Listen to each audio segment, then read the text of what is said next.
teman-teman kemarin berminat, berminat untuk apa kegiatan mentoring ya Mbak Desri ya, which is itu itu kalau aku bilang sih big step untuk move forward. Adapun kesempatannya memang belum dapat, jangan putus asa. Again, semua kegagalan it's not define who you are ya. Jadi jalan aja terus. Nah, jangan putus asa. Nah, ini saya pengen tahu juga kalau boleh di chat kira-kira ekspektasi teman-teman apa sih dari diskusi malam ini? Saya sama Mbak Nina udah nyiapin bahan, tapi kita pengen pengen dapat juga lah kira-kira apa sih ekspektasinya? Boleh kita di chat dulu ditulis. Apa yang pengen didapatkan dari sesi malam ini?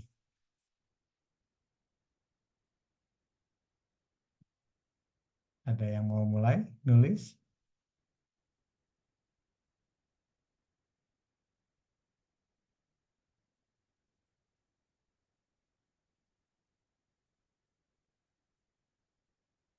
Ketika dengar virtual speed mentoring, apa yang kebayang, terus kenapa ini teman-teman kan waktunya luar biasa padat ya.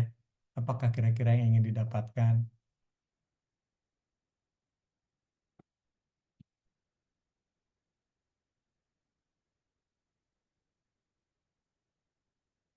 Belum ada nih.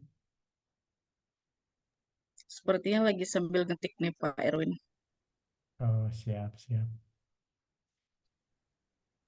Atau sambil nunggu sambil kenalan dulu Pak. Apakah Oh, tadi Mbak Anissa jawab di Arab, Mbak Tasya jawabnya di Jerman. Kira-kira di manakah Pak Erwin berada saat ini? aduh. Ntar dulu, aku share dulu. Ini ada Kelihatan jawaban nggak, Mbak? dari Mbak Sapna nih. Kelihatan Pak? Oke.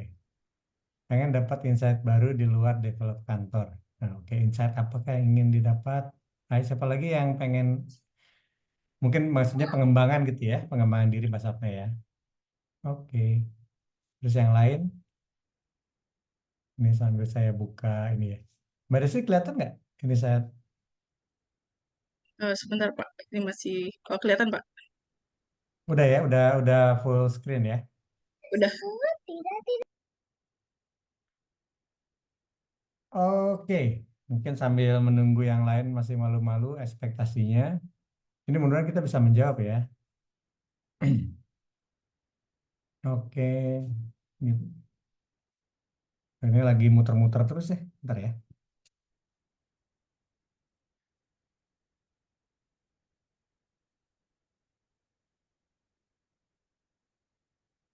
Kok muter-muter terus ya Mbak?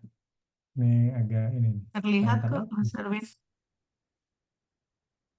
Oke, menambah wawasan saya terhadap dunia tambang dan mendapatkan relasi baru untuk sharing-sharing. Oke. Oke, nah ini mungkin saya sedikit perkenalan. Oke, bagaimana challenge dan memulai karir di perusahaan oil and gas. Oke, nanti kita coba lihat. Nanti di akhir kita diskusi ya. Kira-kira udah terjawab atau belum dari ekspektasi teman-teman. Ini saya perkenalkan diri dulu. Saya Erwin. Saya memulai karir dulu sebagai dosen di Unpad. Kemudian saya masuk UN. UNDP, kemudian masuk ke PSN. Di 2011 nih saya mulai berkenalan dengan oil and gas dan saya pindah ke BP 2014 dan sekarang saya udah ada di Qatar. Jadi nggak ada yang di Qatar tadi ya Mbak Desi ya? Nggak ada ini ya. Tapi ke Arab deket-deket lah, bolehlah kita ini. Makanya benar-benar. Oke, nah di sini saya sebenarnya cuma pengen sharing aja. Nah, jadi setengah jam ini pertama saya cuma dari sisi saya apa sih yang perlu teman-teman siapkan. Mudah-mudahan bisa menjawab tadi untuk membangun karir. Cuma saya bisa kok muter terus ya, ntar ya. Kayak saya harus refresh bentar. Bentar.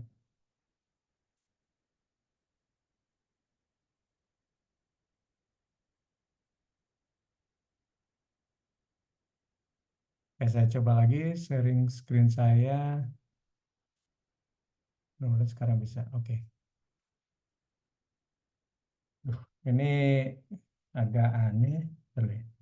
Oke, nah mungkin ini mudah-mudahan menjawab. Jadi kita ketika kita dapat insight bahwa teman-teman pengen mentoring, pastinya pengen punya grid karir dong. Nah cuman memang ini teman-teman kita harus sepakat, grid karir untuk satu orang dengan orang yang lain berbeda ya. Ada yang memang cita-citanya pengen jadi direktur, ada yang cita-citanya pengen jadi spesialis, ada yang cita-citanya pengen jadi entrepreneurship, dan itu tidak ada yang benar, tidak ada yang salah. Cuman secara umum memang kita ya harus harus siap dengan apa yang mau kita tuju. Nah, pertanyaan pertama itu simpel sih. Kalau misalnya kita di sisi employer, kira-kira orang seperti apa sih yang kita mau punya? Apakah kita mau orang yang tanda kutip apa cukup mengerjakan pekerjaan yang diminta, atau yang butuh yang inisiatif, atau butuh yang kreatif? Itu semua orang beda-beda. Nah, ini pentingnya di sini saya pengen diskusi kira-kira bagaimana kita mempersiapkan diri ke apa sosok yang kita memang pengen tuju. Nah, sebelum saya mulai mungkin ini sedikit refresh. Ketika kita bicara portfolio atau keterampilan apa yang dibutuhkan, kalau di dunia HR itu kita biasanya kita kenal kompetensi. Jadi teman-teman harus paham benar apa itu knowledge, skill, attitude yang dibutuhkan untuk bisa sukses di dalam suatu perusahaan. Ini knowledge, skill, attitude itu memang dia berkolaborasi ya. Kadang-kadang orang berusaha memisahkan, tapi pada dasarnya itu menjadi satu. Nah, yang saya pengen tekankan di sini, teman-teman, ketika kita mempersiapkan diri, portfolio, kita tuh sering terjebak hanya di dua hal ini yang di atas, skill dan knowledge. Padahal di bawah ini yang justru kadang-kadang ini yang missing. Kemarin saya diskusi sama Mbak Nina. Mbak Nina, ini kita mau apa nih yang kita share sama teman-teman? Apakah membuat CV, tips-tips CV, tips-tips interview atau apa nih? Dan kita diskusi, kayaknya yang lebih penting adalah buat teman-teman mempersiapkan diri atau karakter atau kompetensi yang memang dibutuhkan oleh perusahaan. Bagaimanapun juga, grade karir itu mulai dari kesiapan diri kita. Kalau karakter teman-teman udah ready, udah siap, mau dimanapun, mau apply dimanapun, pakai apapun, mau pakai CV, pakai resume, pakai LinkedIn, kalau kitanya udah solid, udah kompetensinya udah bagus, itu mudah-mudahan akan lancar dan bisa membawa teman-teman kemanapun yang teman-teman mau. Oke, nah kompetensi ada dua. Ini cuma pengingat lagi. Saya yakin teman-teman di sini pasti udah melek semua inilah ya. Ada technical, ada behavioral. Again, kadang-kadang orang fokus ke technical, tapi lupa behavioral ini sesuatu yang harus dibangun juga. Mungkin saya sebenarnya agak sedikit senang juga sih.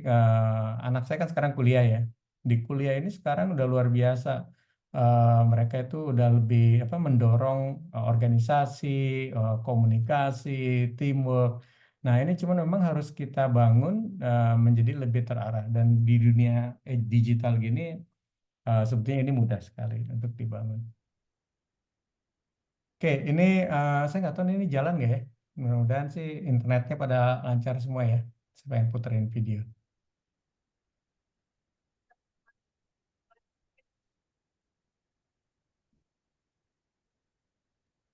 Suaranya belum keluar, Mas Erwin. Apanya? Suaranya. Suaranya nggak keluar ya? Erwin, Gimana caranya coba? ya Pak Erwin. Caranya gimana sih? Di aku sih keluar ya? Mungkin cari ada Nggak keluar ya? audio. Nah, di situ ada nggak audio? Ini udah ada sih. Yang titik tiga itu ada nggak? Coba. Oh, nggak ada. Ada ya? Oh, mesti di end dulu, terus di set audionya kalau nggak salah sih gitu. Oh, ininya di stop share dulu ya screen-nya ya? Stop share dulu, terus kalau nggak salah ada audio gitu. Di Hmm, share screen. Ada yang video tahu, setting. ada yang punya pengalaman Jadi nggak nih? di yang gambar video itu ada diklik, kan di paling bawahnya ada video setting kalau nggak salah ya. Terus nanti ada Di audio. itu. Hmm. Heeh. Ini kita Udah. gatek banget ya aku ya. Video udah ya. Oh Sebelahnya iya iya ada break Serson, ada. ada Serson. Iya iya iya. Mm-mm. I see. Nah, ini juga kompetensi yang harus dimiliki ya. Bentar ya. Ternyata minta.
Oke.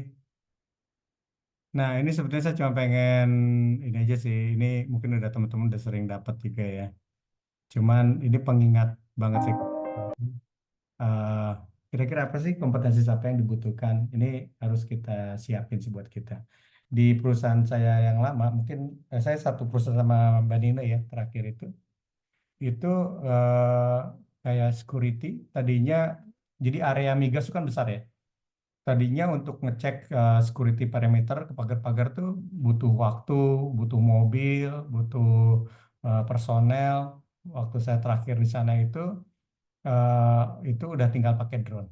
Jadi para security udah diajarin pakai drone. Inspeksi platform itu juga udah pakai drone ke atas. Dan itu udah dipasangin sensor. Robot itu dipakai untuk apa inspeksi ke bagian-bagian yang hazardous. Tahu kan kalau di oil and gas apa banyak risiko ya. Untuk minimalisir risiko itu robot udah mulai dipakai, sensor udah mulai dipakai. Bahkan ada rencana control room itu yang untuk pengendali kayak buka pompa valve segala rupa itu akan dilakukan di remote di berbeda kota. Jadi again kita emang hidup di sini yang mau nggak mau kita harus terus berubah dan terus beradaptasi. Eh, Contoh ya Pak, ya kalau buat saya sih ya saya pertama awal juga lihat kayak TikTok kayak gitu apa sih TikTok gitu kan. Tapi ya lama-lama saya juga harus mulai ngerti gitu. Ada TikTok, ada mungkin ya dulu sempat Facebook ya. Mungkin udah di sini juga nggak tahu apakah masih pakai Facebook atau enggak ya. Tapi ya kita harus keep on adapt. Nah ini discussion aja nih. Ini kita enaknya jangan ngobrol apa, jangan satu arah terus ya. Kira-kira kalau dari teman-teman apa kira-kira yang dibutuhkan kompetensinya secara umum di sekarang atau di sekarang tuh future is now ya. Jadi saya ini kemarin kompetensi in the future or now gitu. Boleh nggak satu kompetensi yang menurut teman-teman tuh kritikal di zaman sekarang?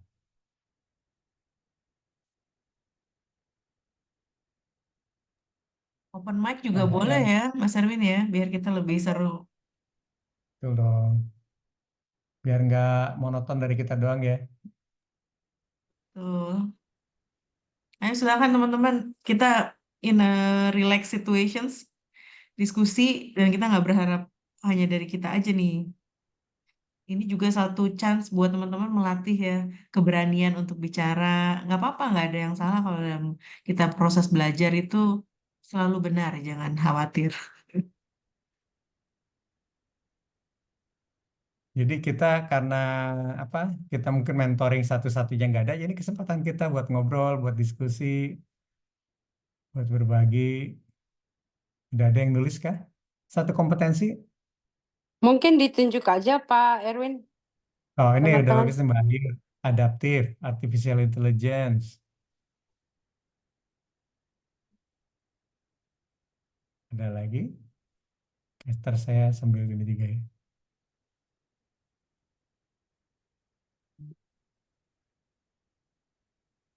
Kreatif problem solving, teknologi, yes. Ya, ini adalah kompetensi-kompetensi yang eh, satu teman-teman harus siapkan. Mau mau siapapun apa dimanapun perusahaannya berada, be ready, be ready teman-teman. AI is just ya mungkin di sini juga udah pada pakai AI ya. Kerja saya aja kalau bikin memo kadang-kadang, aduh mulai dari mana ya? Ah, tanya aja ChatGPT dulu atau Microsoft Copilot. Saya pakai dua tuh. Gemini sama Microsoft Copilot. Saya tanya dulu aja dari memo. Nah, tinggal saya sesuaikan. Jadi it's around the corner. Jadi orang yang bertahan itu adalah orang yang bisa memanfaatkan teknologi, bisa memakai teknologi. Ya, hari ini saya belajar gimana sharing video pakai sound. It's always something new. Nah, ini selalu ingin belajar kreatif problem solving teknologi. Teknologi, apalagi teman-teman di Jakarta, saya tahu di sana mungkin lebih ya. Kalau di Qatar itu sebenarnya agak sedikit teknologi belum belum belum se-advance Jakarta ya, jujur itu. Oke. Nah, ini saya iseng aja nanya di Google. Nah, sekarang kan Google udah pakai AI ya. Jadi ketika kita nanya apa sih yang dibutuhkan di 2025? Ya ini jawabannya yang tadi teman-teman ada yang bilang Mbak Alia ya, creative problem solving, creativity, problem solving, big data science. Udah pada pakai data kan di kantor ya. Nah, ini pelajarin teman-teman. Data itu data scientist, sorry data itu apa? Mungkin Excel, ada Power BI, dashboard, gimana membaca data, gimana make a decision from data.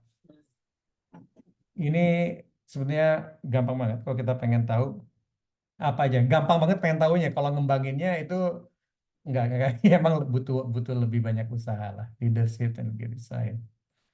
Selalu ingin belajar juga. Kalau saya selalu bilang learning agility kita harus sangat keep on relevan. Keep on relevan, jangan gampang. Jadi ini kayak di kantor kita sekarang baru success factor buat semua proses.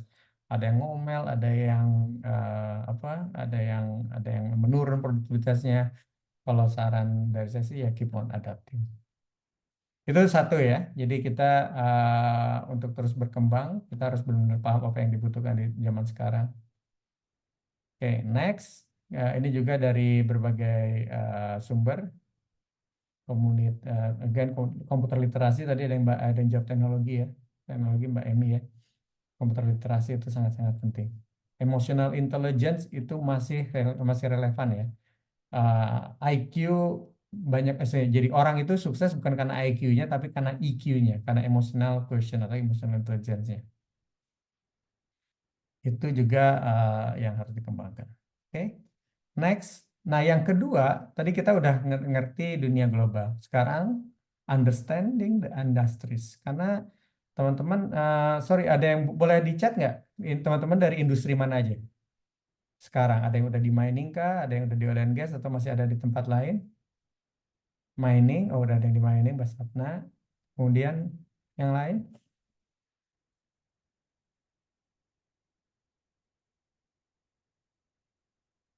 Oke, fresh graduate mining. Nextnya, semiconductor manufacture, menarik. Nadiana,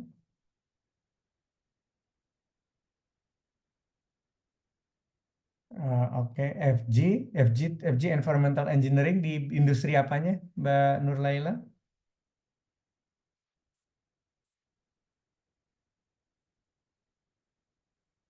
Nah, yang sebetulnya saya pengen diskusikan sama teman-teman, setiap industri itu memang at some point juga butuh kompetensi yang berbeda. Saya tadi tunjukin ya, maksudnya pengalaman saya. Dulu saya pernah bantuin Astra di awal-awal tuh, bantuin rekrutmennya Astra. Astra itu operator kan, manufacturing. Kebayang yang dibutuhkan oleh manufacturing apa? Mereka punya time jam 8 sampai jam 4. Ini operator ya, operator atau foreman. Mereka harus ngelakuin tugas yang rutin, harus presisi, dan harus produktif. Kira-kira apa yang dibutuhkan? Kebayangkan berarti butuh self management, bisa mengatur diri, bisa tahan terhadap boredom atau rutinitas, stress tolerance, atau mungkin kalau untuk engineering technicalnya itu butuh juga kemampuan untuk ada continuous improvement di situ. Nah, itu yang contohnya. Kemudian saya pindah ke education. Saya di Unpad. Di Unpad yang dibutuhkan apa sih? Banyaknya lebih ke komunikasi, belajar, conceptual thinking. Pindah lagi saya ke UN. UN itu banyak negosiasi sama pemerintah. Bicaranya lebih ke komunikasi, persuasi pemerintah, bikin report writing, public speaking, di situ. Jadi language. Kemudian saya pindah lagi ke telekomunikasi. Telekomunikasi tahu kan ya kayak Telkomsel, Indosat, XL, gimana mereka banting-bantingan harga pulsa. Jadi sangat dinamis, sangat margin apa keuntungan itu sangat tipis dan mereka harus bergerak di situ. Kemudian pindah lagi baru ke oil and gas. Oil and gas yang pasti ini hazardous environment, orang harus follow the procedures, butuh apa compliant dan segala rupa. Jadi ini yang juga harus dipahami. Nah ini saya ngeliat ada beberapa teman-teman dari mining ya. Nah kalau di mining kira-kira apa sih yang dibutuhkan secara umum? Mungkin ada yang bisa nebak-nebak, tidak harus selalu benar. Kalau mining gimana nih? Apa yang teman-teman rasain di lapangan? Butuh orang seperti apa sih? Time management, oke. Mungkin Mbak Sapna pengen boleh buka kalau nggak keberatan, mungkin open mic. Mbak Sapna cerita time management itu seperti apa maksudnya? Saya izin untuk menyampaikan ya Pak ya. Ya, ya. Ya kalau untuk saya sendiri Pak, kebetulan saya di CK kan sebagai kontraktor ya.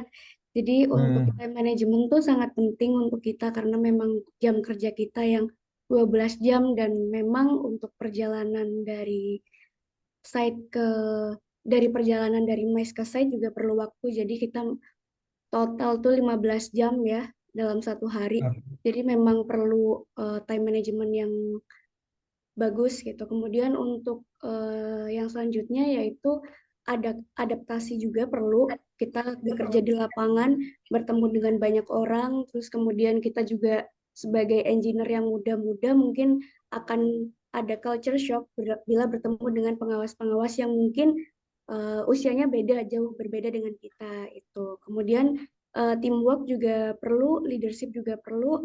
Mungkin yang lebih kompleksnya adaptif itu aja Pak. Mantap, mantap Mas Sapna.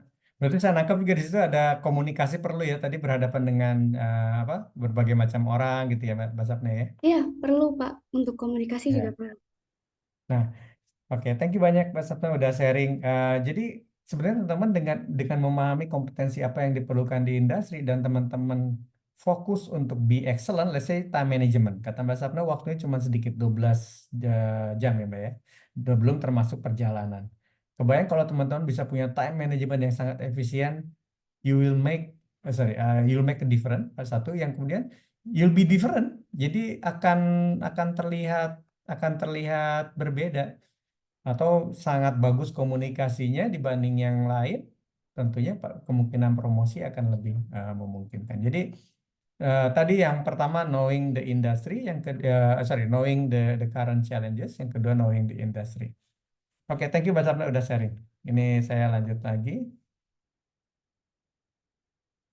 Nah, ini tadi saya hanya sekilas contoh-contoh saya dulu pindah-pindah. Jadi, eh, nah kalau saya sih karena saya pindah-pindah industri, saya ngerasa ada satu hal yang menurut saya cukup beruntung itu adalah learning agility. Saya siap belajar apapun, adaptif, open mind. Itu kalau menurut saya sih mungkin di current era juga penting ya.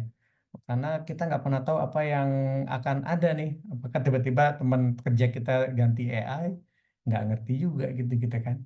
Jadi open mind itu perlu di zaman sekarang dan tiap industri punya spesifik masing-masing. Oke, nah ini yang terakhir yang teman-teman perlu kuasain itu pastinya knowing yourself. Jadi pilihan karir itu luas teman-teman. Kalau saya pribadi, saya udah karena larinya dari dosen, saya jadi konsultan, maka saya spesialis. Dan di dunia HR itu, kalau mau jadi VP, mau jadi direktur HR itu biasanya lebih ke generalis. Jadi saya ngeliat, oh, saya di Indonesia udah tanda kutip, udah di manajer gitu kan. Ya mungkin saya lebih pengen ngembangin exposure saya ke global, makanya saya waktu itu ambil di Qatar. Dan itu align sama karir saya karena buat saya posisi saya apakah harus jadi top satu HR itu bukan bukan hal yang menurut saya prioritas. Buat saya prioritas waktu itu adalah work life balance. Saya pengen spend more time sama keluarga saya. Di Qatar itu sebagai informasi jam 5 itu saya udah bisa di rumah nonton Netflix gitu. Di Jakarta kayaknya baru jam 9 jam 10 baru sampai rumah. Belum dulu saya Bekasi ke Jakarta Selatan. Aduh. Eh, dan kemudian di Qatar itu kayak cutinya kita dapat 37 hari. Terus dapat tiket satu keluarga ke Indonesia tiap tahun. Jadi banyak pilihan. Teman-teman, apakah bukannya salah menjadi VP? Bagus, tapi kalau memang mau ke sana, siapkan, kembangkan. Dan jangan lupa di manajerial itu ada legal consequences, ada financial consequences. Harus belajar juga, harus ngerti juga, harus hati-hati. Being alpha atau leader itu juga punya konsekuensi. Bukannya salah, ya silakan, cuma dipersiapkan. Menjadi spesialis juga ada minusnya juga. Ya satu kita selalu ngikutin keputusan orang. Tapi di satu sisi juga kita bisa ngembangin keahlian kita, belajar tentang more deeper tentang our knowledge. Ada juga yang jadi entrepreneurship. Satu teman kita, teman aku sama Nina juga udah di SKK Migas ke apa perusahaan oil and gas keluar menjadi entrepreneurship. Apakah itu salah? Enggak juga. Itu pilihan gitu. Dan dia melakukan itu secara sadar. Jadi teman-teman harus paham aspirasi dalam kehidupan. Ada generalis versus spesialis. Saya pernah baca buku Renz. Kalau teman-teman baca buku Renz tuh, menurut dia generalis itu di zaman sekarang lebih masuk ya. Generalis yang sedikit spesialis. Jadi tetap harus punya spesialisnya, tapi generalis karena dengan generalis itu lebih mudah untuk belajar atau memahami hal-hal baru. Kemudian harus paham juga teman-teman apa talentnya, apa potensinya, apa interestnya. Nah ini di sebelah kanan nih yang ada gambar ini Johari Window tahu lah ya. Nah teman-teman tinggal ngikutin, kenali, know yourself, eh, tahu apa yang pengen dicari dalam hidup, terus ya udah enjoy aja, be ready for the consequences. Tapi kadang-kadang Allah itu menunjukkan jalan yang kita nggak sangka-sangka. Jadi juga enjoy the ride, enjoy the ride. Kita harus punya rencana, tapi kalau kehidupan atau takdir menentukan lain juga ya itu yang terbaik. Mungkin itu kalau dari saya nggak panjang lebar juga, karena saya pengen lebih banyak diskusinya. Mbak Nina, mungkin nextnya Mbak Nina ya. Ini secara ini cuma ini aja sih, cuman apa kesimpulan aja. Mungkin Mbak Dina mau dari aku, mau dari Mbak Dina sharingnya? Mas Erwin boleh nggak biar sekalian aja ya? Nggak apa-apa. Boleh, boleh, Pak. Sorry. Oke. Oke. Semangat malam teman-teman. Ya, salam kenal ya. Saya dengan Nina. Terima kasih Mbak Desri apa dari Wime udah mengundang kita ya untuk bisa sharing sama teman-teman. Jadi memang mungkin sedikit cerita nih. Saya pengennya kita cerita aja nih, saya ngobrol ya. Tadi udah banyak dikasih apa sharing dari Mas Erwin gitu ya dengan insight. Saya yakin banyak insight yang bisa didapat tadi. Nah sekarang mungkin giliran saya pengen lebih banyak ngobrol. Slide saya mungkin hanya 2 slide gitu ya. Kalau perlu hanya maksimum 4. Nah, saya mau cerita aja sih sebenarnya mengenai journey kita. Nah, tapi sebelum saya cerita journey saya ini, eh, kenapa kita sampai adakan sesi ini? Kalau teman-teman mau tahu nih, Mas Erwin dengan kesibukannya di sana gitu ya, harusnya di hari ini yang bisa jadi hari libur gitu kan ya, tapi tetap berkenan untuk sharing sama kita semua gitu.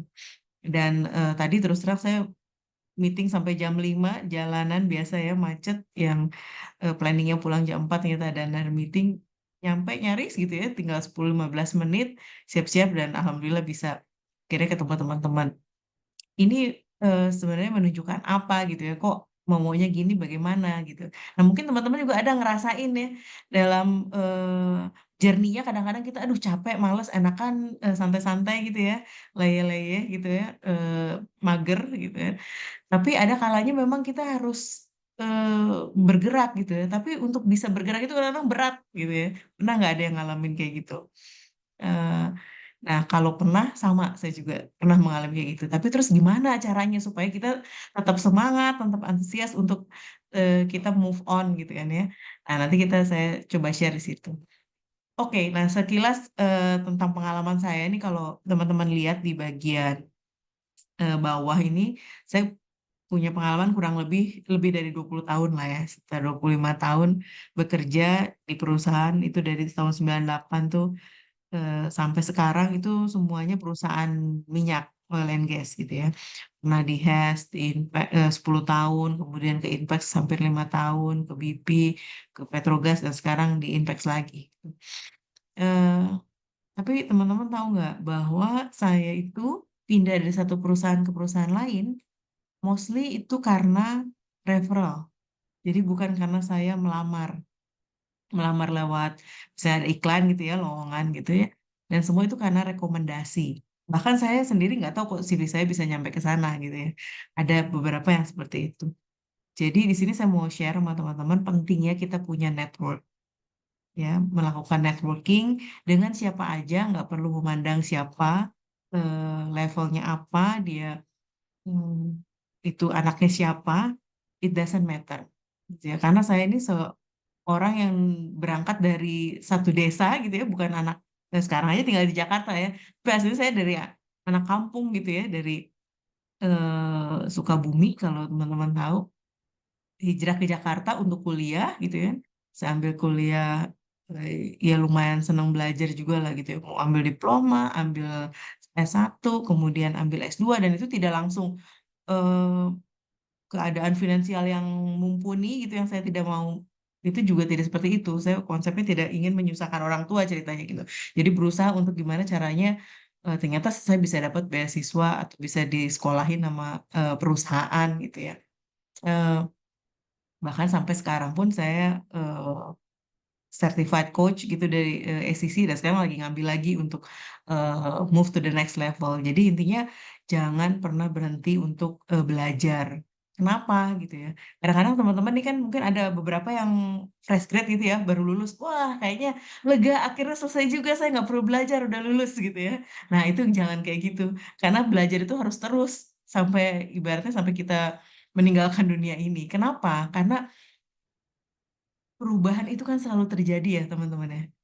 Jadi nggak istilahnya nggak ada yang berubah eh, tidak ada yang tidak berubah di dunia ini gitu ya kecuali perubahan itu sendiri. Jadi selama perubahan itu selalu terjadi, jadi ya teruslah belajar, jangan bosan untuk terus belajar. Itu satu. Terus kemudian aktif juga gitu. Kalau teman-teman lihat saya pernah jadi ketua KK3 itu kelompok para praktisi HR di development gitu ya, di industri hulu migas. Eh, di situ saya jadi apa anggota untuk ikatan asesor juga, eh, di komunitas HR migas gitu ya. Saya punya yayasan juga gitu. Semua itu semata-mata untuk saya memperluas network saya, untuk saya terus bisa belajar, untuk bisa terus berbagi gitu ya. Nah, itu menjadi penting teman-teman ya. Terus kalau teman-teman lihat di sebelah kanan fotonya, coba tebak foto saya yang mana gitu ya. Sebenarnya ini saya mau share bahwa it was taken di apa di Papua sana gitu. Saya suka traveling gitu ya, suka adventure, suka mencoba hal-hal yang baru gitu ya. Jadi nggak perlu kita reluctant dengan hal-hal yang baru gitu ya. Ya tadi Mas Arwi udah share kan bagaimana teknologi berkembang segala macam itu, dicoba aja, belajar gitu. Dan kayak saya nggak sungkan untuk belajar sama Gen Z gitu ya, even Gen Alpha gitu. Belajar untuk hal-hal yang mungkin saya belum tahu. Kurang lebih kayak gitu ya. Nah, kalau boleh kita move ke next slide-nya, saya mau eh, share, mungkin bisa di-enter sekali lagi punten nih, Mas Erwin. Eh, ada yang saya mau share tentang live composer ya sebenarnya. Live composer ini apa sih gitu ya? Eh, saya tuh mau mengajak gini. Pernah saya tuh ada teman yang kayak, aduh saya ini nggak punya passion ya. Gitu. Kalau enak banget dia punya passionnya di nyanyi, dia punya passionnya di eh, satu musik gitu ya, atau dia punya passionnya di yang eh, teknologi atau yang lain-lain gitu. Kok saya kayaknya nggak punya passion gitu. Kayaknya saya nggak tahu lah mau jadi apa. Pernah ada yang share seperti itu. Wah benar gitu, kalau nggak punya passion terus kita nggak bisa maju, nggak bisa sukses. Ya. Eh, enggak juga teman-teman ya. Kita perlu memang mengeksplor, mencari apa sih sampai akhirnya kita ketemu apa yang kita sukai gitu ya. Eh, tapi saya mau mengajak teman-teman di sini nggak bicara tentang passion, tapi bicara apa sih yang fundamental yang menjadi dasar untuk kita harus miliki gitu ya teman-teman. Supaya kita itu bisa menjadi somebody yang memang kita harapkan, yang memang bisa compete dengan dunia yang semakin kompetitif gitu ya, semakin maju. Nah, bagaimana kita bisa survive? Teman-teman mungkin ngalamin ya, gimana yang baru lulus tuh mikir, aduh, saingan saya yang lulus banyak banget, bukan puluhan, ratusan, ribuan gitu kan. Terus perusahaan juga ada yang perusahaannya berkembang, ada yang perusahaannya banyak yang tutup misalnya gitu ya. Terus saya gimana bisa masuk ke perusahaan gitu. Jadi akhirnya apa? Kita insecure, terus nggak pede. Pernah nggak ada yang merasakan dalam journey-nya seperti itu? Boleh di-share nggak di chat coba, teman-teman? Sekalian saya mau make sure nih saya nggak ngomong sendiri ya. Teman-teman masih tune in. Boleh di-share nggak? Pernah nggak merasakan kayak pada saat lulus gitu ya, kan aduh merasa ada insecure, yang nggak pede untuk kalau memang pernah jawab pernah aja gitu. Kalau misalnya enggak ya enggak gitu. Pernah, pernah, pernah ya. Waduh, pernah juga. Ya, Apa nih hampir yang istilah anak-anak sekarang tuh imposter syndrome apa? The imposter ya. syndrome tuh eh, Gimana Mas Arun mau elaborate itu? enggak juga sih pengen Jadi, itu bukan dia jadi kan iya, orang kan. iya. Jadi, aduh, ini banyak bener ya. Hampir semuanya Ya, kita, Atau hampir mungkin semua. eh satu tuh Teh Nina yang sampai emot sedih untuk bercerita iya, sedikit mungkin. benar Syifa. Dan yang banyak yang datang sama saya gitu ya untuk waktu itu coaching. Salah Ya. satu keluhan terbesarnya adalah ini gitu. Jadi dan itu memang dialami sama kita semua gitu, yang karena memang realitanya, apalagi kayak kemarin ya masih ada masa-masa misalnya kalau di industri hulu migas juga kan sempat ada pas pandemi misalnya gitu kan, itu kan ada masa-masanya. Apalagi saya pada saat di zaman saya tahun apa Krismon itu ya 98, terus berkembang pas kemarin pandemi, wah banyak perusahaan yang sangat melakukan efisiensi bahkan kira nggak berhasil survive, lulusan tetap lulus terus gitu kan. Tapi terus aduh gimana gitu. Nah, ini yang mau saya share yang namanya life composer gitu ya. Untuk minimal ini bisa menjadi foundationsnya teman-teman, dasarnya teman-teman untuk menguatkan hati teman-teman gimana supaya bisa survive. Dan ini menurut saya ini ini hasil ciptaan saya karena berdasarkan pengalaman aja sih teman-teman. Jadi bagaimana saya bisa survive selama 25 tahun ini, menurut saya ini. Nah, kalau boleh kita ke slide berikutnya, kita bisa eh, ya diklik. Oke, nah yang pertama adalah life composition ini singkatnya pertama life purpose, gitu ya. Jadi pasti yang menjadi eh, life purpose tuh ya kayak makna hidup.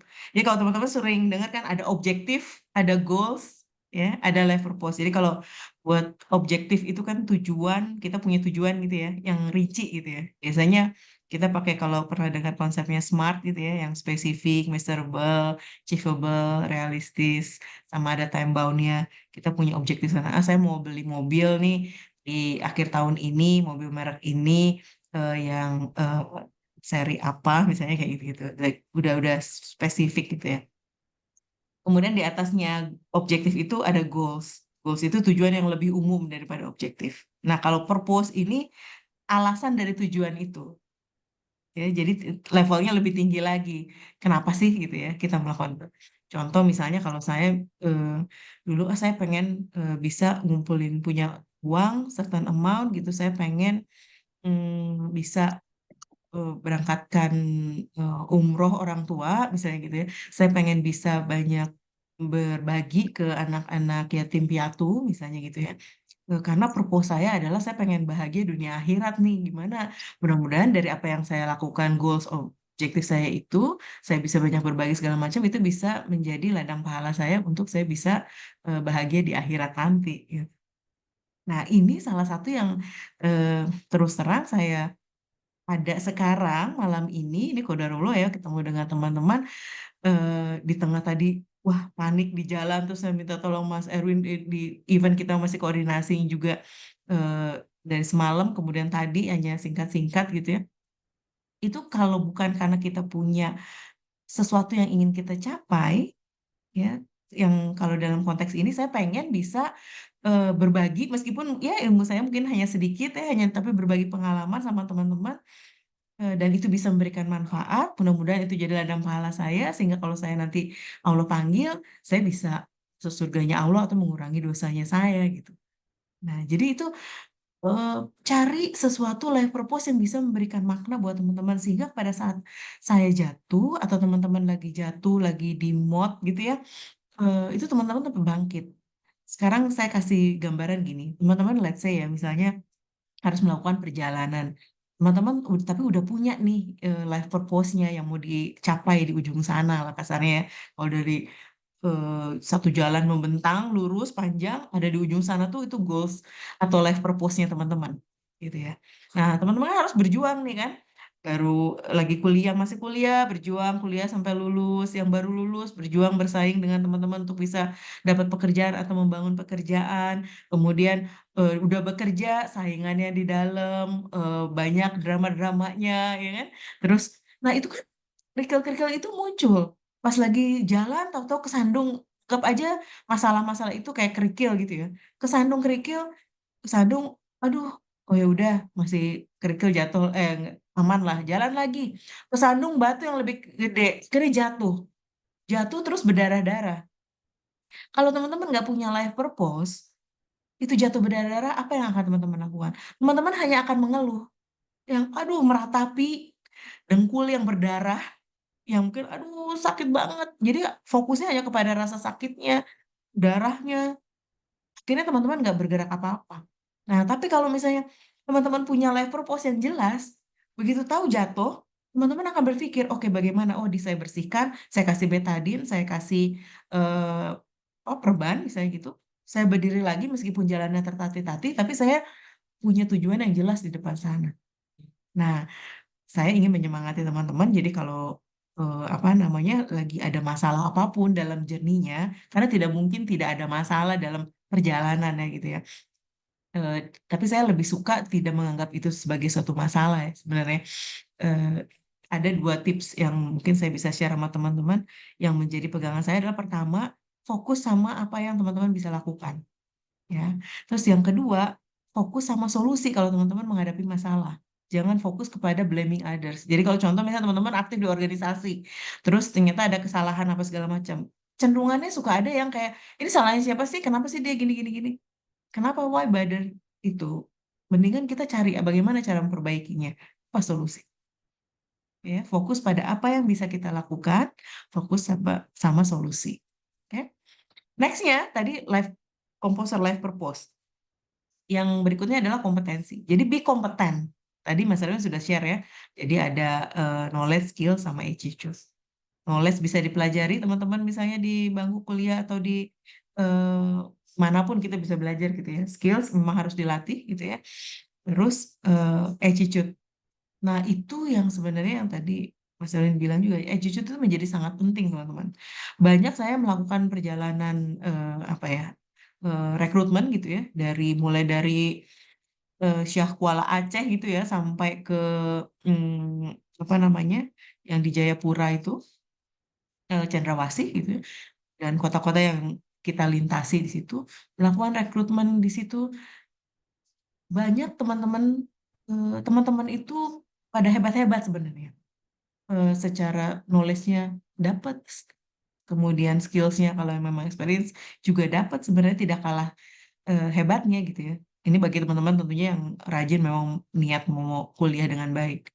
Tapi biasanya yang menjadi kalah dengan teman-teman yang misalnya dari luar atau yang swasta, misalnya saya kan ininya ke yang negeri-negeri itu ternyata lebih dari attitude-nya. Jadi pada saat mau masuk, yang jadi kalahnya apa coba attitude-nya yang menjadi akhirnya dia kalah saing dengan teman-temannya. Kurang confident, jadi nggak percaya diri. Bahasa Inggrisnya, bicaranya kurang lantang gitu ya. Bicaranya kurang terstruktur, kurang sistematis. Terus body language-nya bagaimana cara menghadapi interviewer. Nah, hal-hal kecil itu yang eh, mungkin saya bisa share sama teman-teman, tolong dipupuk tuh, make sure. Bagaimana cara memupuknya? Cara memupuknya ya teman-teman, aktiflah tadi di organisasi, ya, ikut aktivitas-aktivitas. Tadi seperti saya share, saya saja sudah setua ini gitu ya, eh, tetap terus coba aktif gitu ya, sampai sekarang. Supaya saya menambah networknya, nambah wawasannya gitu ya. Oke, itu tadi life purpose, kompetensi. Yang berikutnya adalah itu ini bicara self positioning ya. Kalau self positioning itu artinya adalah how do you want to be perceived by others. Jadi teman-teman ini sebenarnya mau dipersepsikan seperti apa sih sama orang lain? Bayang nggak teman-teman kalau misalnya mau interview gitu ya, terus dengan yang loyok ini, oh iya Pak, ya salaman, terus yang nggak ada tenaganya. Interviewer akan mempersepsikan seperti apa terhadap teman-teman. Tapi kalau teman-teman hadir datang dengan eh, apa, muka ceria gitu ya, eh, sopan, salaman firm, badannya tegap gitu ya, pasti interviewer akan berbeda juga. Sama sepertinya seperti saya misalnya sama Mas Erwin nih, sharing sekarang malam ini, kalau saya sharingnya ya udah teman-teman tuh harus semangat ya gitu ya. Kalau saya ceritanya gitu dengan teman-teman harus semangat ya untuk mengejar apa yang teman-teman ingin raih gitu. Pasti akan beda kan feel-nya ya. Nah, itu juga teman-teman akan punya persepsi terhadap diri saya seperti apa. Nah, ini self positioning ini penting. Teman-teman itu mau dipersepsikan seperti apa. Jadi create identity in the minds of others gitu ya. Nah, startnya harus dari apa dulu? Mindsetnya dulu nih. Sebelum nanti teman-teman lari ke personal branding, membranding dirinya seperti apa ya. Tapi dari mindsetnya dulu, jangan mindsetnya yang sebentar-sebentar, aduh nggak bisa, aduh itu susah, saingannya berat, aduh mager, aduh. Try to be positif. Hal-hal positif mindset apa ya nih? Untuk mencapai tadi ya, ke life purpose itu. Jadi, always sih di positive side-nya. Bukan yang nggak boleh melihat yang potensi resikonya, itu boleh aja, tapi untuk mengantisipasi, bukan untuk bikin kita tambah down. Gitu ya. Kemudian yang jadi ada harus mindset change-nya dulu, personal branding-nya. Kira dengan begitu, mindset-nya kita udah positif, udah mau move maju gitu ya, kita mau brand diri kita ini, pasti kita akan meningkatkan quality kita kan. Kita pengen ngomong ya nggak zonk juga gitu kan. Nah, kita tingkatkanlah self quality kita tadi dengan meningkatkan kompetensi. gitu ya. Nah, yang terakhir itu adalah self leadership gitu ya. Nah, ini menjadi penting teman-teman. Tadi saya sempat baca pas Mas Arwin share ada teman-teman yang bilang bicara time management misalnya gitu ya. Kalau saya pribadi sebenarnya nggak terlalu percaya sama time management. Kenapa? Sekarang saya tanya sama teman-teman, satu hari berapa jam? 24 jam. Ya. Teman-teman bisa ganti nggak tuh jadi 23 jam sehari, atau jadi 26 jam, atau jadi 30 jam? Nggak bisa kan? Jam itu ya segitu-gitu aja, ya nggak sih? Jadi sebenarnya yang harus diatur jamnya atau diri kitanya. Jadi sebenarnya ourselves. Jadi kalau bicara time management sebenarnya lebih kepada self managementnya. Bagaimana kita memanage diri kita supaya kita bisa melaksanakan apa yang kita planningkan secara apa ya sesuai planning lah, sesuai schedule gitu ya. Oke. Nah kalau bicara self leadership, pertama yang penting adalah kita memanaging yourself ya, managing ourselves. Itu apa yang penting gitu ya. Pertama, bagaimana kita bisa berempati terhadap orang lain. Itu jadi penting, teman-teman. Jadi nggak yang sebodoh, pokoknya saya mah orangnya memang begini, take it or leave it, yang nggak bisa begitu. Kita makhluk sosial yang harus kita juga tahu bisa berempati supaya komunikasi kita bagus, apa yang kita harapkan bisa kita capai. Kedua, self control. Kita harus bisa mengontrol diri kita nih, gitu ya. Jadi jangan gampang terpancing untuk terus emosi. Sekarang banyak kan kekerasan ini dan itu. Sama self confidence, harus percaya diri tadi. Oke, itu baru bicara tentang managing self. Kalau kita sudah bisa managing self, nah baru kita managing misalnya the work-nya, pekerjaan yang kita jalanin. Nah itu teman-teman masih kuliah atau sudah bekerja, bagaimana satu result oriented misalnya. Terus inisiatif, apalagi yang bisa kita lakukan. Kalau dapat pelajaran dari kampus cuman ya sedikit, ya kita bisa belajar dari mana lagi. Kalau di kantor, oh ya udah pola yang rutinnya seperti ini, inisiatif apa yang kita bisa kontribusikan untuk kemajuan apa departemennya misalnya. Terus sama problem solving gitu ya, result oriented, inisiatif sama problem solving, bagaimana kita solution fokus tadi selesaikan. Bisa manage pekerjaan, nah baru kita bisa manage kolaboratifly lah gitu ya, berkolaborasi dengan pihak manapun gitu ya, pihak lain. Bagaimana kita bisa menginfluence others gitu ya, mempengaruhi orang lain, meningkatkan kerjasama tim gitu ya. Nah, kurang lebih seperti itu teman-teman. Jadi eh, minimal dengan fundamental ini, life composer ini bisa menguatkan saya so far untuk saya bisa go to the, saya bisa fokus ke direction yang memang saya mau capai, dan kalau misalnya ada obstacle-obstacle dalam perjalanannya, saya tetap bisa survive dan tetap semangat. Mungkin itu ya, udah oke. Ini hanya ini aja ya, mungkin ini kalau CV Detox Readers, ini kalau bicara tentang CV nih sebenarnya. Sebenarnya kalau bicara secara umum aja ya, kalau CV-nya harus gimana detailnya, teman-teman bisa ini sendiri lah browsing ya. Saya punya istilahnya, kita harus visually rich secara CV. Maksudnya apa rich-nya itu? R-nya itu relevan. Relevan itu gimana? Apa yang diiklankan nyambung sama apa CV kita. Gitu. Jadi sebisa mungkin apa yang menjadi requirements dalam job postingnya itu memang ada kita miliki dan kita highlight di situ di CV kita. Tapi jangan mengada-ngada ya, mentang-mentang di job requirement-nya perlu kompetensi A terus kita nggak punya tapi kita tulis, nah jangan juga. Kita tonjolkan kompetensi-kompetensi yang memang dibutuhkan di situ, gitu ya. Terus harus ya supaya apa? Supaya kita bisa memberikan impresi. Jadi gimana memberikan impresi? Ya berarti susunan layout CV-nya juga harus yang menarik, jangan yang terlalu kalau bahasa Inggrisnya itu terlalu renyek, terlalu kecil-kecil misalnya gitu, atau terlalu padat gitu ya. Bagaimana bisa orang bacanya enak, tapi juga kontennya impresif gitu. Dan itu termasuk dengan compact ya. Jadi bisa, oh iya banyak pencapaian-pencapaian ya.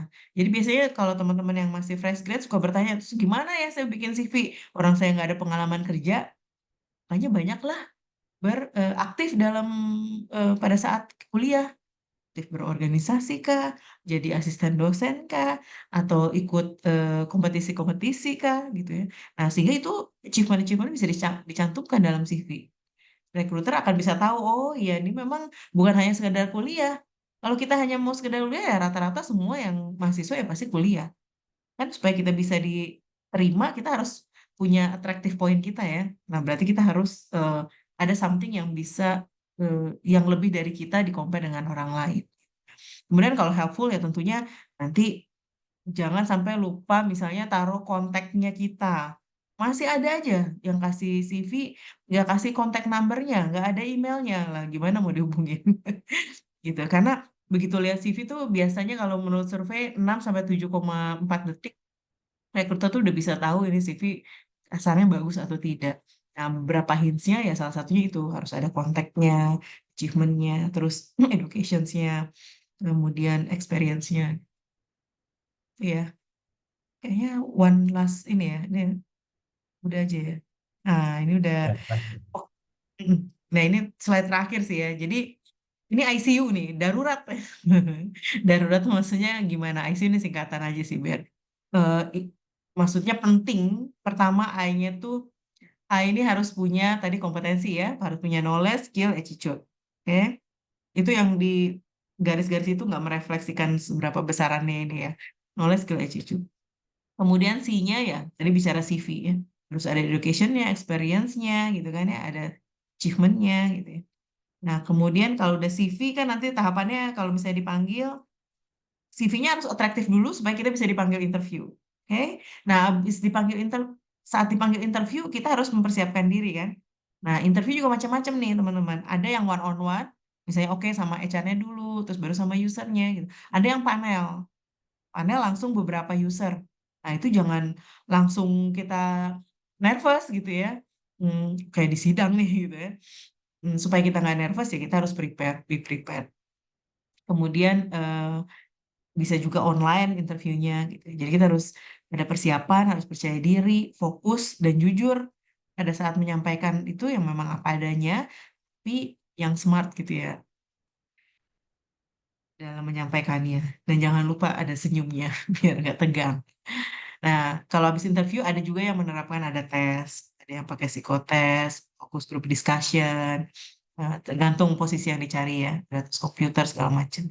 Dan kalau sampai lulus tahapannya semua eh, baru ada offering gitu ya. Nah, biasanya ada juga yang pakai apa medical check up juga. Nah, offering ini hmm, kita suka banyak teman-teman yang bertanya gini, kita boleh nggak sih pas di offer tuh kita nego gitu. Kalau saran dari saya sih, kalau kita sebagai fresh graduate, setiap gini, sebelumnya gini, setiap perusahaan itu sudah punya salary range-nya gitu ya untuk setiap level gitu kan. Nah, jadi kalau kita sebagai fresh graduate, objektifnya menurut saya bagaimana kita bisa dapat pengalaman sebanyak mungkin. Jadi not necessarily has to negotiate di situ. Kalau kita tahu memang di situ range-nya segitu dan itu bisa masuk. Tapi kalau kita nggak tahu kita salah, malah ketinggian, malah kita jadi kehilangan pekerjaan. Jadi diambil aja. Pengalaman saya sih, saya relatif yang nggak pernah negosiasi, kecuali at certain point saya merasa saya sudah punya kompetensi yang bisa saya eh, jual lah gitu ya. Jadi saya baru berani negosiasi itu pun setelah saya sudah sekian belas tahun bekerja. Em, Satu nih saya pengen ingatkan teman-teman juga ya, tolong jaga kesehatan teman-teman. Karena sekarang tidak sedikit teman-teman yang muda-muda eh, lulus semua proses selection-nya, tapi gagal di MCU, di medical check up. Dan itu sangat merugikan kan ya. Jadi tolong dijaga benar-benar kesehatannya, supaya sayang juga kalau udah harusnya bisa keterima. Nanti kalau udah masuk onboarding ini next step-nya, nah itu jangan sungkan untuk bertanya, explore, cari tahu secepat mungkin. Karena habis itu kita akan dikasih pekerjaan kan. Jadi secepat mungkin kita harus menguasai itu. Tahu perusahaannya seperti apa, prosesnya kayak gimana, fungsi-fungsinya ada apa aja, siapa kontak-kontak yang penting di sana, gitu kan ya. Teman-temannya bagaimana, ikut makan siang bareng, rame-rame gitu. Jangan menyendiri, segala macam. Nah itu, apa namanya, tadi ya ICU, U-nya yang terakhir tadi itu, harus punya goals, self-positioning, leadership, sama Yang terakhir nih, what's in it for me, for the company, and for the community. Karena saya yakin bahwa ketika kita fokus untuk membantu berbuat kebaikan buat orang lain, either for the company, for the community gitu ya, eh, Allah tuh akan mengurus kita gitu sebenarnya. Dan ketika kita berbagi, itu sebenarnya kita belajar, kita tambah pintar. Jadi jangan hanya melulu fokusnya untuk diri kita, tapi mulailah fokus bagaimana kita bisa berbuat kebaikan buat orang banyak. Mungkin itu dari saya, maaf kalau panjangan ya waktunya. Terima kasih, mungkin bisa langsung ke Q&A. Gimana nih Mbak Desri? Ya, kita Atau Mas diskusi Erwin? Oke, diskusinya terima kasih. Danina. oh deh Atau bagus mungkin ya. kita foto bareng dulu Pak Erwin. Tadi saya udah Oh waru di chat boleh, mepet sih, biar teman-teman siap-siap dulu boleh. tadi. Oke, terima Di kasih Teh itu Nina, di Pak Erwin materinya. Justru saya tergelitik di sekali pengen banyak nanya, tapi udahlah kasih kesempatan ke ini. Oh, mungkin di bisa end di slide stop aja share dulu kali dulu ya. Pak Erwin. Heeh, di close. Iya. Oke, silakan teman-teman on cam. Nah, ini baru kelihatan nih. Ya, silakan masih ditunggu yang lainnya.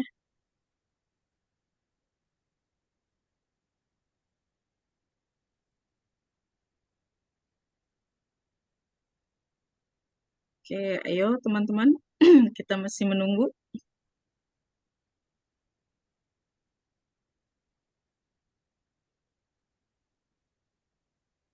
Mbak Desi, aku paling ganteng sendiri kayaknya ya. Iya, Pak.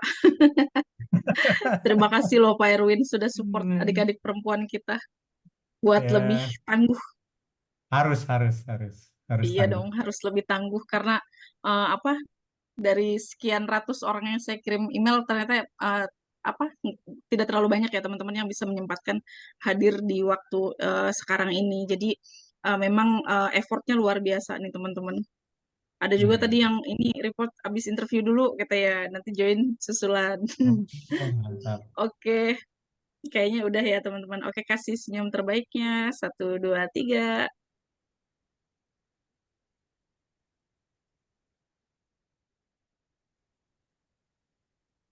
Sebentar agak delay nih saya kalau ini. Bisa teman-teman satu lagi ya, kasih sign wave ini. Oke. Nah, ada Mbak Janet sama Petronella Tambunan, Mbak Rivi Putri juga. Silahkan bergabung pakai sign wave. Satu, dua, tiga.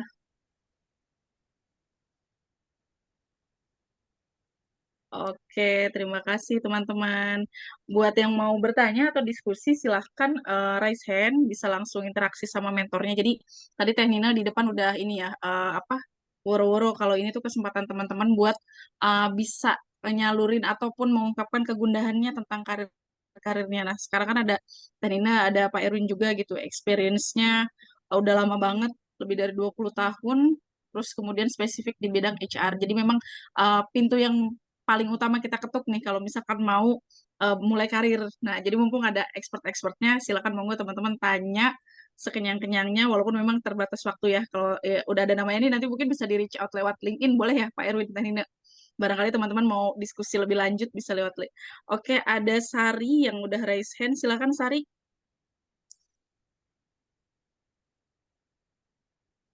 Kita undang Sari.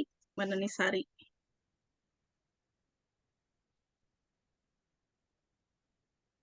Belum kedengaran?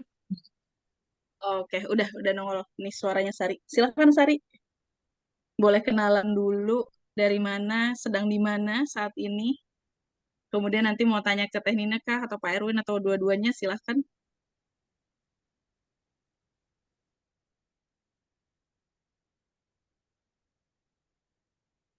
Belum terdengar ya? Oke, belum kayaknya nih. Udah unmute tapi belum kedengaran. Halo? Ya, ya Mungkin udah volumenya. kedengeran. Kayaknya mikrofonnya mungkin. Tapi udah kedengeran tadi Mbak Sari. Sekarang gimana Pak? Udah kedengeran? Ya, Sudah, ya sudah. udah. Halo? Ya, udah kedengaran. Oh ya kayaknya sinyal saya nih nggak stabil. It's okay. Iya malam semuanya Bapak Ibu teman-teman. Saya Sari, backgroundnya teknik geologi. Sekarang saya belum ada pekerjaan tetap, juga sekarang masih freelance aja sih. Saya ada pertanyaan ke Ibu Nina. Tadi kan salah satunya Ibu kan kita butuh membangun network ya, link dengan orang-orang di sekitar industri yang kita mau tuju gitu. Mungkin kalau misalnya kita membangun link, saya sih udah ada pernah ikut organisasi, terus ada kegiatan-kegiatan segala macam. Namun yang mau saya tanyakan nih tips dan triknya mempertahankan link itu. Kadang kan kita membangun link, udah nih dapat link, cuman untuk mempertahankan linknya itu sehingga kita bisa mendapatkan benefit lah dari orang itu, misalnya rekomendasi seperti yang Ibu bilang tadi kan, gimana tuh? Iya, makasih Mbak Sari, langsung jawab aja ya Mbak Desri ya. Ya, sip, Ini, langsung. Iya, iya, jadi kan pertanyaannya membangun network gimana mempertahankannya gitu ya. Kalau yang saya lakukan tuh gini, eh, kalau pengalaman saya gini, saya mengincar waktu contohnya kelompok kerja 3 aja yang tadi saya share itu ya. Dari awal tuh saya mengincar supaya saya menambah pengen belajar lebih banyak, saya harus bisa masuk di kelompok kerja itu. Tapi saya tahu pada saat itu kelompok kerja itu ya memang bekerja melakukan sesuatu yang buat kepentingan apa namanya di industri kita nih untuk terkait sama developmentnya. Sementara saya dulu masih yang kayak ya anak baru lah gitu kan ya. Anak baru saya masuk ke situ susah pertama gitu kan karena itu orang-orang senior minder gitu kan. Terus saya nggak bisa kontribut apa-apa gitu karena saya ilmunya belum ada. Sementara di situ bahasnya udah ilmu-ilmu tinggi. Tapi yang saya lakukan adalah saya nekat aja. Saya coba kontak ininya, yang ketuanya gitu ya. Saya bilang kalau ada yang perlu dibantu, mau ada proyek apa, tolong saya dilibatkan. Dan itu saya beberapa kali sampai akhirnya baru berhasil ya udah yuk masuklah gitu ya. Nah pas udah masuk supaya mempertahankannya, saya harus aktif di situ. Aktif itu maksudnya apa? Saya harus berkontribusi di situ, gitu ya. Dan saya nggak gengsi untuk berkontribusi. Ibaratnya kalau saya perlu cuma jadi juru catat aja. Yang penting saya pada ikut dalam proyek itu, saya dengerin, saya bisa do something yang semampunya saya saat itu, even cuman mungkin hanya bikin minutes of meeting gitu ya. Tapi saya bisa belajar dari senior-senior saya. Nah, dari situ karena saya aktif kan, terus mereka tahu saya sungguh-sungguh memang em, mau bekerja dalam proyek itu, dan saya luangkan ekstra waktu di luar jam kerja segala macam. Terus akhirnya ketika ada proyek lain, ya saya diajak. Dan kalaupun enggak, saya menyodorkan diri untuk involve di situ. Rasanya gimana? Aduh kan nggak pede ini. Emang rasanya nggak enak. Nah, kalau mau kita jadi bagus, pasti ngelaluin yang rasa nggak enak itu. Tapi don't worry, there is always a first time for everything, ya kan? Selalu ada pertama kali untuk segala sesuatu. Jadi semua orang-orang yang hebat juga pasti akan mengawalinya sesuatu yang pertama. Ya udah, akhirnya jadi mungkin itu ya dua, satu kita aktif untuk terlibat dalam kegiatan-kegiatan di situ, kemudian kita berusaha untuk kontribut sekecil apapun. Sebenarnya dengan kontribusi itu kita belajar sih buat belajar. Itu sih udah saya mungkin Mas Erwin mau ada tambahkan juga. Ya, tapi bener banget Man. Aku juga sebetulnya sama sih. Aku hampir semua kerjaan itu dasarnya referral. Waktu masuk ke Pertamina juga ngobrol di reunian sama temen. Terus dia dengar cerita aku lagi ngelakuin transformasi di pemerintahan lain. Oh, Pertamina juga lagi transformasi nih. Join yuk. Dan untungnya karena dulu mahasiswa aktif, cukup kenal nih dia sama aku, gagasan. Tadi kata Mbak Nina, jangan jangan pernah ragu untuk ngelakuin apapun walaupun kecil gitu ya Mbak Nina ya. Dan kita confidence karena kadang-kadang orang Indonesia nih ya di Qatar nih ya, banyak itu kita tuh nggak bisa bersaing karena orang kita tuh cenderung apa ya, low profile tapi akhirnya jadi nggak bisa menyuarakan apa yang sebetulnya dia mampu gitu. Jadi kadang-kadang orang nggak ngerti dia bisa nggak sih karena jarang ngomong. Kalau udah ada orang ngomong pendapatnya juga diem aja gitu ya. Jadi lebih aktif tapi juga jangan terlalu kecicilan ya ngomong-ngomong ini ya. Just in the right amount tapi ya be confident saja. Dan nggak apa-apa, salah itu nggak apa-apa. Misalnya teman-teman aktif nih ngomong, aduh salah ngomong, nggak apa-apa. That's how we learn. Jadi itu cara kita belajar ya untuk dengan melakukan kesalahan gitu ya. Ya kalau udah itu ya udah go ya. Jadi gitulah teman-teman ya. Jadi be confident dan be genuine, genuine, jangan dibuat-buat. Emang genuine, emang kita memang mencari belajar tadi kata kata Barina, coba dan coba. Kok menjawab ya, Mas Ari? Jawab nggak? Iya, menjawab kok, Bu. Makasih ya Ibu Nina, Pak Erwin. Sama-sama. Oke, Ya, Oke, terima kasih jawaban dan juga pertanyaannya. Oke, ada lagi yang mau bertanya? Silakan, Wilda. Oke, silakan. Oke, baik. Sebelumnya makasih ya, Mbak. Mungkin saya bisa nanya ke dua-duanya kan ya, Mbak ya? Boleh, silakan. Oke, baik. Sebelumnya perkenalkan, Pak Ibu, saya Wilda, jurusan Teknik Geologi, baru lulus tahun lalu, dan kebetulan sekarang saya udah bekerja di perusahaan tambang di KPC. Tapi eh, pekerjaan pertama saya ini, saya bukan di bagian engineer-nya, Pak Bu. Kebetulan saya masuknya di bagian staf legal, yang mana itu agak sangat berbeda sekali dengan teknik geologi gitu. Nah, tapi setelah 11 bulan ini saya cukup enjoy sih dengan pekerjaannya, tapi saya masih ada keraguan gitu Pak Budi dalam hati saya, apakah memang saya harus stay untuk karir ke depannya ini tetap di ranah legal atau kembali lagi nih jadi engineer gitu. Nah, di situ saya masih agak ragu sih Bu, belum bisa menentukan baiknya saya mau kemana dan cocoknya saya ini kemana gitu. Mungkin saya boleh minta tipsnya Bu, gimana sih caranya untuk kita tahu nih kita baiknya kemana dan peluang kita tuh sebenarnya bisa di mana aja gitu. Mungkin itu sih Pak Bu pertanyaannya. Mas Erwin kali mau Ya. jawab dulu. Oke, boleh. Yang pertama, congrats ya Mbak Wilda ya, karena kan juga cari kerja nggak mudah juga ya, dan nggak bisa kerja di KPC itu bagus. Yang setahu aku, orang legal itu juga butuh orang yang paham teknikalnya. Mereka butuh masukan orang teknikal. Di situ sebetulnya Mbak Wilda punya kesempatan aja buat sign, walaupun untuk di legal at some point karirnya mungkin ya karena bukan orang legal, ada apa mungkin nggak bisa banyak ini ya. Cuman itu membangun fondasi yang kuat sih, Mbak Wilda kalau menurut aku sih. Selama Mbak Wilda bisa enjoy dan ngelihat ada peluang karir, ya nggak ada salahnya juga sih untuk di situ ya. Tapi kalau emang mau shifting, karena portfolionya udah kebangun dari sisi segi tahu dokumen, tahu regulasi. Nanti ketika masuk operasi geologi itu lebih juga akan membantu sih menurut aku karena paham juga apa yang harus diwaspadain, apa bisa kasih masukan ke manajemen kalau ini mungkin aku kurang terlalu paham mungkin Mbak Wilda lebih paham ya, tapi ada mungkin ada ke masyarakat, dampak ke masyarakat, dampak ke pemerintahan dengan melalui operasi tertentu itu bisa masukan sih. Kalau menurut aku sih enjoy. Ini masih muda, belajar aja apa yang bisa dipelajarin.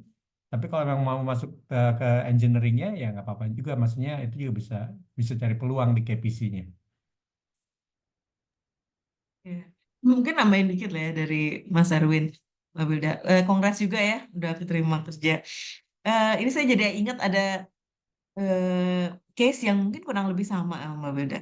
Jadi saya pernah merekrut buat di tim saya, di perusahaan sebelum itu, di tim saya kan di HR gitu ya. Hmm, backgroundnya geologi. Jadi pada saat interview saya tanya gitu kan, ih ngapain masuk HR? Backgroundnya biologi, backgroundnya geologi, udah capek-capek kuliah 4 tahun, lulus, terus masuk HR bukan bidangnya, saya bilang gitu kan. Ngapain nggak sayang gitu kan? Terus dia share gini, saya memang eh, awalnya memang pengen geologi, dia bilang gitu. Saya udah coba, terus sampai tuh some point dia eh, dia coba juga ke yang posisi ini. Nah, di situ dia sih libatkan Tuhan ya di situ, dia libatkan Allah untuk ya udah yang mana dia mau itu dia coba jalanin aja gitu. Nah, kali ini dia bilang gitu, saya interview eh, rilis aja, relax aja gitu. Karena saya udah pasrahkan, terus saya pikir saya jalani aja dulu gitu. Dan kenapa enggak juga gitu kalau memang di sini siapa tahu ini memang opportunity-nya buat saya. Ya udah akhirnya dia keterima lah dan dia kerja gitu. Jadi dan itu bukan hanya saya, ada teman saya juga sama, geologi juga lagi. Jadi ternyata banyak teman-teman nih yang punya kisah yang sama nih ya kayak Mbak Wilda gitu ya. Hmm, nah terus kalau ke pertanyaannya, itu gimana nih sekarang kan masih galau apa balik apa enggak? Kan baru nih baru setahun. Tadi ya kalau mau bisa dua versi nih ya, satu kalau tadi kayak teman saya kalau mau balik lagi masih ada opportunity-nya kan masih ada, belum terlalu kelamaan juga gitu kan ya. Ibaratnya ilmunya belum hilang lah gitu ya.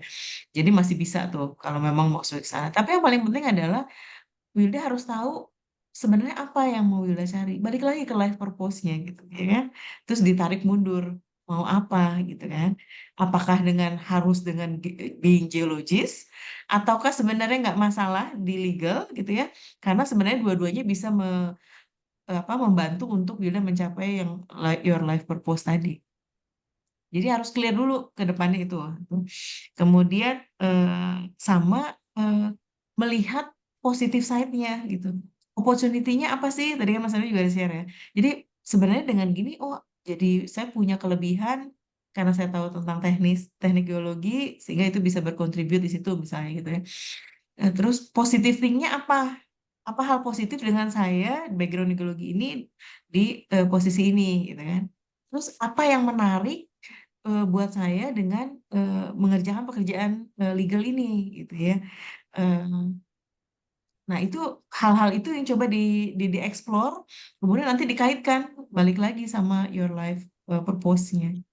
Nah dengan gitu paling nggak akan ngebantu tuh. Dan yang terakhir jangan lupa selalu melibatkan Allah dalam setiap ikhtiar kita itu karena kita yang berencana kita punya planning bayangan kita oh ini yang terbaik lah gini-gini gitu kan tapi kalau saya sih yakin Allah lebih tahu yang terbaik. Saya kasih contoh satu ya. eh saya ada mau diterima bekerja, dapat tawaran gitu ya. Ditawarkan pekerjaan posisinya jauh lebih tinggi dari posisi saya sekarang, terusnya fasilitasnya eh, lebih bagus, eh, dan segalanya itu lebih bagus lah. Jadi kalau secara pakai akal saya itu kayaknya itulah yang harus saya pilih. Nah, terus tiba-tiba saya pursue ke sana. Tiba-tiba dalam beberapa last minute saya mau ambil pekerjaan itu ternyata saya dapat penawaran opportunity yang lain gitu ya. Terus saya tetap kalau di agama saya kan saya tetap istikharah gitu. Saya terus akhirnya saya ambilnya malah nggak ambil yang itu gitu. Saya ambil yang lain ini. Nah, jadi di situ saya belajar bahwa eh, memang kita manusia berencana dan berusaha yang terbaik dan selalu libatkan Tuhan dalam ikhtiar kita. Jadi nanti apapun hasil yang kita dapat, itu kita nggak akan kecewa karena kita tahu itu memang yang eh, sudah Tuhan pilihkan yang terbaik buat kita. Itu semua menjawab ya, Mbak Wilda ya. Mbak Wida tambah dikit, it's not the end of everything ya Mbak ya. Jadi bisa berterus karir di legal, di SCM, tadi ketambahan ini juga bisa ke HR. Dengan punya teknik geologi itu jadi pembeda loh Mbak Wilda. Karena Mbak Wilda bisa ngobrol sama teman-teman di geologi, lebih paham. Jadi itu, eh, jadi jangan berkecil hati lah. Tadi isi koroh terus sama doa orang tua pastinya. Oke. Terima kasih Teh Nina, Pak Erwin. Ya, ya, apa? Wilda jadi malah punya tambahan ini ya sebenarnya perluasan cakrawala juga wawasannya. Jadi ngerti dari aspek legal, ngerti juga dari aspek teknis. Tuh. Sebenarnya sih kalau bisa digabungkan luar biasa banget tuh ininya. Oke, semoga menjawab ya Wilda dan kegundahan hatinya semoga terurai dan juga bisa mulai enjoy sama peran barunya. Saya juga nambahin selamat kepada Wilda apa sudah mendapatkan posisi pekerjaan yang mudah-mudahan menjadi ini juga tujuan Wilda juga. Oke, silakan teman-teman yang lain. Silakan. Diskusinya mulai asik nih sebenarnya. Jadi Mbak Alia kayaknya ngacung ya. Ngacung, saya lihat raise hand. Oh iya. Oh iya ini nih. Ketutupan, sorry. Gara-gara kuning. Silakan Mbak Alia. Baik, terima kasih untuk materinya, Ibu Nina dan Bapak Erwin, dan juga terima kasih untuk kesempatannya untuk bertanya. Izin memperkenalkan diri, nama saya Alia. Saat ini saya merupakan fresh graduate teknik pertambangan di Politeknik Negeri Malang, tapi sekarang saya udah balik ke kota di Sukabumi. saya izin bertanya. Saat ini kan saya masih fresh graduate. Saya lulusan kemarin, baru 2024 ini saya lulus. Tapi saya sudah mulai mencoba melamar pekerjaan itu semenjak saya sudah dinyatakan lulus sidang tugas akhir di kampus. Namun saat ini belum ada perusahaan yang sekiranya saya tembus gitu ke dalam perusahaan tersebut, ke dalam posisi tersebut.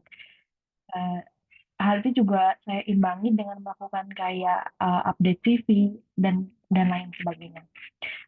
Yang ingin saya tanyakan yaitu apa saja sih trik dan tipsnya atau do sama don't-nya untuk para job seeker, terutama seperti fresh graduate. Terus apakah juga disarankan ya untuk mencoba melamar pekerjaan yang kurang linear dengan jurusan eh, saya yang tadi? Apakah itu menjadi pertimbangan untuk tim HR perusahaan apabila melihat jurusan saya yang tidak linear, tapi misalnya ingin mendaftar sebagai bisnis konsultan di suatu perusahaan yang memang lingkupnya masih ke mining atau kontraktor, seperti itu. Oke, terima kasih ya Alia pertanyaannya. Mas Arwin mau duluan? Mangga Teh Nina. Oh, iya. Oke, pertama kalau masalah udah mencoba ya, that's good. Alia sudah mencoba sebelum lulus gitu ya. Tapi mungkin saya mau ingatkan ke ini, siapa yang bangun KFC, dia menjual resepnya gitu kan ya, setelah keberapa kali coba tebak, udah tahu belum? Akhirnya resepnya itu ada yang mau win dan diproduksi. Alia tahu nggak setelah berapa puluh kali atau berapa ratus kali itu? Saya kurang tahu pastinya, tapi setahu saya itu banyak dan nggak sedikit Coba jumlahnya. tebak aja. Dia jajakan itu eh, apa bumbunya itu, bumbu KFC-nya itu untuk di Mungkin ya ratusan mungkin. ratusan, di bawah 500, di atas 500, Di bawah 500. di bawah 500. Faktanya adalah lebih dari 1000 kali. Gitu ya, kalau nggak salah ya. Jadi kebayang nggak kalau ke 999 kali dia menyerah, bakalan jadi nggak tuh KFC? Belum tentu ya. Jadi maksudnya eh, kadang gini, kita tuh merasa, aduh saya tuh udah banyak ngelamar nih gitu. Saya udah capek ngelamar terus. Pernah tuh ada yang cerita bilang, emang kamu udah ngelamar berapa? Saya udah ngelamar 50. Wah, baru 50 udah capek gitu ya. Nah, jadi push your limit gitu. Jadi sebenarnya eh, itu kan bagian dari ikhtiar kita. Jangan pernah eh, berhenti berikhtiar, coba aja terus gitu ya. Jadi jangan nggak perlu lelah karena banyak orang-orang sukses di luar sana yang effortnya jauh lebih besar dari kita gitu. Jadi kadang-kadang kita ngelihatnya ngerasanya kita sudah banyak banget. Itu satu ya. Nah, kemudian yang kedua masalah tadi ya background pendidikan, pertambangan, kemudian kerjanya bagaimana, apakah sesuai jurusan atau tidak, ataukah yang masih ada bersinggungan. Sebenarnya it's free, it's your choice. Ya, Alia mau kayak gimana? Tapi mungkin sekedar sekedar sharing begini. eh Pernah ada teman-teman juga yang baru fresh grad itu, dia bilang begini, aduh kita nih mahasiswa baru-baru lulus, kan idealismenya masih tinggi gitu ya. Saya ini anak PI nih, saya harus kerjanya yang petroleum engineer juga. Saya ini anak tambang, kerjanya harus di tambang. Saya ini anak GNG nih, kerjanya harus yang itu. Nah, ada idealisme itu. Salah nggak? Nggak salah. Boleh untuk menyemangati kan, supaya kita bisa bersih. Tapi at the same time, we have to see the reality as well. Harus melihat realitasnya. Pada saat kita lulus, bagaimana nih marketnya, ya kan? Bagaimana kompetisinya, bagaimana diri kitanya, opportunity apa. Fokus aja apa yang kita bisa lakukan sama peluang-peluang apa yang ada. Jadi kalau memang ada opportunity itu yang tadi di luar tambang atau tadi bidang yang Alia bilang, tapi masih bersinggungan, ya nggak apa-apa, kenapa nggak kita coba, ya kan? Bahkan yang di luar bidang tambang pun kalau mencoba, dicoba aja gitu kan. Karena kita nggak pernah tahu. Yang penting kita coba dan terus kita coba bisa dapat pelajaran dari situ. Jadi kalau menurut saya sih, apalagi kalau pengalaman saya dengan pengalaman yang kalau saya baru lulus tuh kan berarti saya belum punya pengalaman bekerja yang banyak gitu ya. Apapun saya coba, saya lakuin. sampai di situ saya belajar dan nggak usah takut untuk belajar dari nol gitu. Another story satu gini, saat pertama kali mulai bekerja itu saya masuk kerja dulu. Dulu tuh masih transisi, belum ada Excel, baru transisi ke Excel, baru transisi ke Word, masih DOS gitu ya zamannya saya itu. Jadi ilmu Excel, Word saya itu masih sangat minim kan, nggak pernah di exercise kan. Eh, Masuk tahu-tahu saya disuruh coba bikin satu template timesheet misalnya gitu ya, yang saya nggak pernah apa pakai Excelnya sampai seitunya gitu, cuman tahu aja. Ya udah, there's always a first time for everything. Saya coba bikin gitu ya, dengan bikin menurut saya tuh effort banget. Effort banget. Pas saya kasih ke atasan saya, bos saya bilang, wah ini this is really great, karena atasan saya orang Scottish waktu itu. Wah bagus banget, saya dipuji lagi. Wah saya senang kan, kayak wah effort saya merasanya effortnya gila luar biasa saya untuk bikin satu spreadsheet itu. Setelah saya belajar lama-lama Excelnya segala macam, saya baru sadar berarti itu yang saya bikin saat itu adalah yang terbasic yang pernah saya bikin dari ilmu Excel itu gitu. Jadi it's okay, semua itu kan akan berprogres. Akhirnya saya tahu lebih baik. Kurang lebih gitu. Mungkin Mas Erwin monggo. Oke. Saya di Kentucky jadi ingat ini siapa? Jack Ma. Jack Ma itu dia dulu apply ke berbagai kerjaan itu selalu ditolak, bahkan ke KFC 24 orang ngelamar, dia doang yang ditolak. Sekarang dia jadi orang paling di Cina ya, mungkin yang sukses lah entrepreneurship. Jadi tadi saya suka banget yang kata Teh Nina juga, apa namanya, kita harus sedikit open minded. Apa open mind? Kalau apalagi fresh graduate, belajar apapun yang bisa dipelajarin. Karena tadi yang video tadi in the future, kita nggak tahu pekerjaan apa yang akan ada ke depan. Apa pekerjaan apa yang akan datang, akan hilang. Tapi bukan berarti S1 kita nggak berguna. Enggak, S1 itu fungsinya buat membentuk pola pikir. Supaya pola pikir kita lebih tertata, kita based on data, kita punya analisa yang lebih terstruktur. Jadi nggak pernah namanya nggak apa terbuang gitu, enggak. Dan gini, saya dulu interview dua fresh graduate ya. Yang satu dia bilang saya bantuin ibu saya warung. Punya pengalaman problem solving nggak? Punya, saya di warung punya masalah problem solving. Ini ada barang nggak datang-datang, sementara ini juga customer minta. Simple, tapi dia punya contoh. Jadi saya bisa ngeliat, oh dia punya analytical thinking, dia punya problem solving. Yang satu, dia bilang kamu habis kerja ngapain? Nggak ngapa-ngapain sih, saya di rumah aja. Ada contoh nggak apa memecahkan masalah yang apa ya, mikir gitu. Nah, jadi dengan punya pengalaman, apa yang bisa dilakukan? Jangan pilah-pilah, yang tadi kata Tenine. Apakah pengen kerja di tambang itu salah? Nggak salah. Cuman eh, coba dibuka dulu, ambil apapun yang bisa dilakukan, kembangkan diri yang tadi soft skills, sambil bekerja apapun. Nanti insya Allah, dan emang harus ya itu tadi kata Nina, apa ya, minta minta petunjuk Allah ya, selalu istiqoroh istiqoroh istiqoroh. Itu sih saya juga apa kayaknya itu yang paling membantu sih. Cuman itu dia open mind ya. Dan it's not define you. Jadi jangan khawatir. Di reject itu kan berarti oh saya jelek, saya kalah dibandingkan teman saya, enggak. Enggak, itu karena lebih masa cocok nggak cocok aja sih itu. Oke, terima kasih Pak Erwin Teh Nina. Semoga menjawab Alia ya. Mungkin sedikit nambahin cerita sedikit sih. Jadi pengalamannya baru bulan lalu September. Jadi saya tuh diminta tolong buat ngajar fire drill ceritanya Pak. Buat teman-teman lulusan SMK ya sama SMA. Nah mereka nih waktu itu ikut skema pelatihan safety man. Harapannya kan pengen bisa jadi kerja jadi HSE ya, jadi HSE ataupun jadi safety man di departemen HSE. Nah kemudian ada yang lulusan SMK dia bilang, Bu saya tuh tapi kerjanya cuman ini, katanya cuman terakhir kerja tuh saya pengalamannya bagian refill sama under galon gitu loh, di apa di isi ulang galon gitu kan.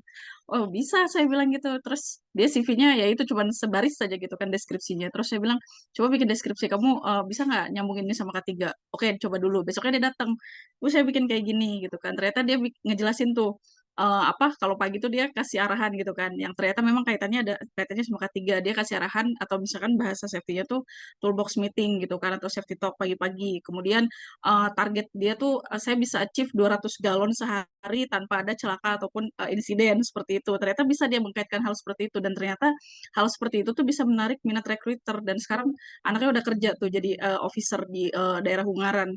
Kata dia, saya diketawain sih awalnya katanya sama HR, kok bisa kamu nulis apa sampai apa cara ngerapiin galon gitu kan, gimana achieve sehari nggak ada insiden, nggak ada galon pecah, nggak ada galon jatuh gitu kan. Terus P2H apa tuh yang roda 3 itu, kalau misalkan di daerah disebutnya grandong gitu ya, motor grandong. Saya P2H dulu tuh katanya, bannya lengkap nggak, remnya blong nggak, kayak gitu. Terus rekruternya ketawa-tawa aja, katanya dia penasaran sama saya, kenapa kamu bisa ngejelasin deskripsi pekerjaan kamu tuh nyambung sama pekerjaan yang akan kamu lamar. Ternyata dia bisa ngelihat potensi dirinya itu. Nah, teman-teman juga pasti bisa gitu loh, yang sekarang masih berjuang untuk mendapatkan pekerjaan impian, itu bisa jadi salah satu cerita juga ya. Nah, kurang lebih seperti itu sih, sharing sedikit yang baru saja saya alami bulan lalu dari teman-teman di daerah. Ternyata kreativitasnya nongol gitu. Oke, silakan teman-teman, kita masih punya waktu. Ada yang mau sharing atau bertanya? Silahkan.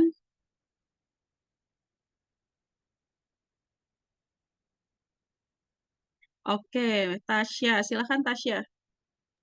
Baik, terima kasih sebelumnya Mbak atas kesempatannya. Selamat malam Bapak Erwin dan Ibu Nine. Izin sedikit sharing dan juga mungkin meminta arahan dari Bapak Erwin dan Bu Nine.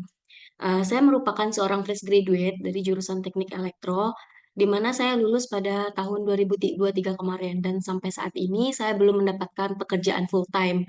Sekarang saya bekerja sebagai freelance untuk tutor IT. Nah, yang ingin saya sharingkan adalah pada saat sebelum lulus, sebenarnya saya bercita-cita atau mempunyai tujuan hidup itu adalah untuk menjadi seorang dosen. Namun seiring berjalannya waktu, ketika saya menghadapi yang namanya skripsi, kemudian juga proyek-proyek elektrikal lainnya, saya berpikir untuk tidak langsung melanjutkan S2. Jadi saya berpikir untuk mencari pengalaman terlebih dahulu di dunia industri pekerjaan lah seperti itu. Tapi yang saya sayangkan adalah saat itu saya tidak mempersiapkan skill-skill saat kuliah. Saya tidak mempersiapkan skill-skill seperti tools-tools elektro yang jauh lebih banyak atau mendalam seperti AutoCAD yang mungkin levelnya harus yang sudah level profesional atau yang lain gitu. Ketika saya lulus, dapat dikatakan seperti yang Ibu Nina sampaikan tadi, saya sampai di titik di mana saya kehilangan arah seperti itu.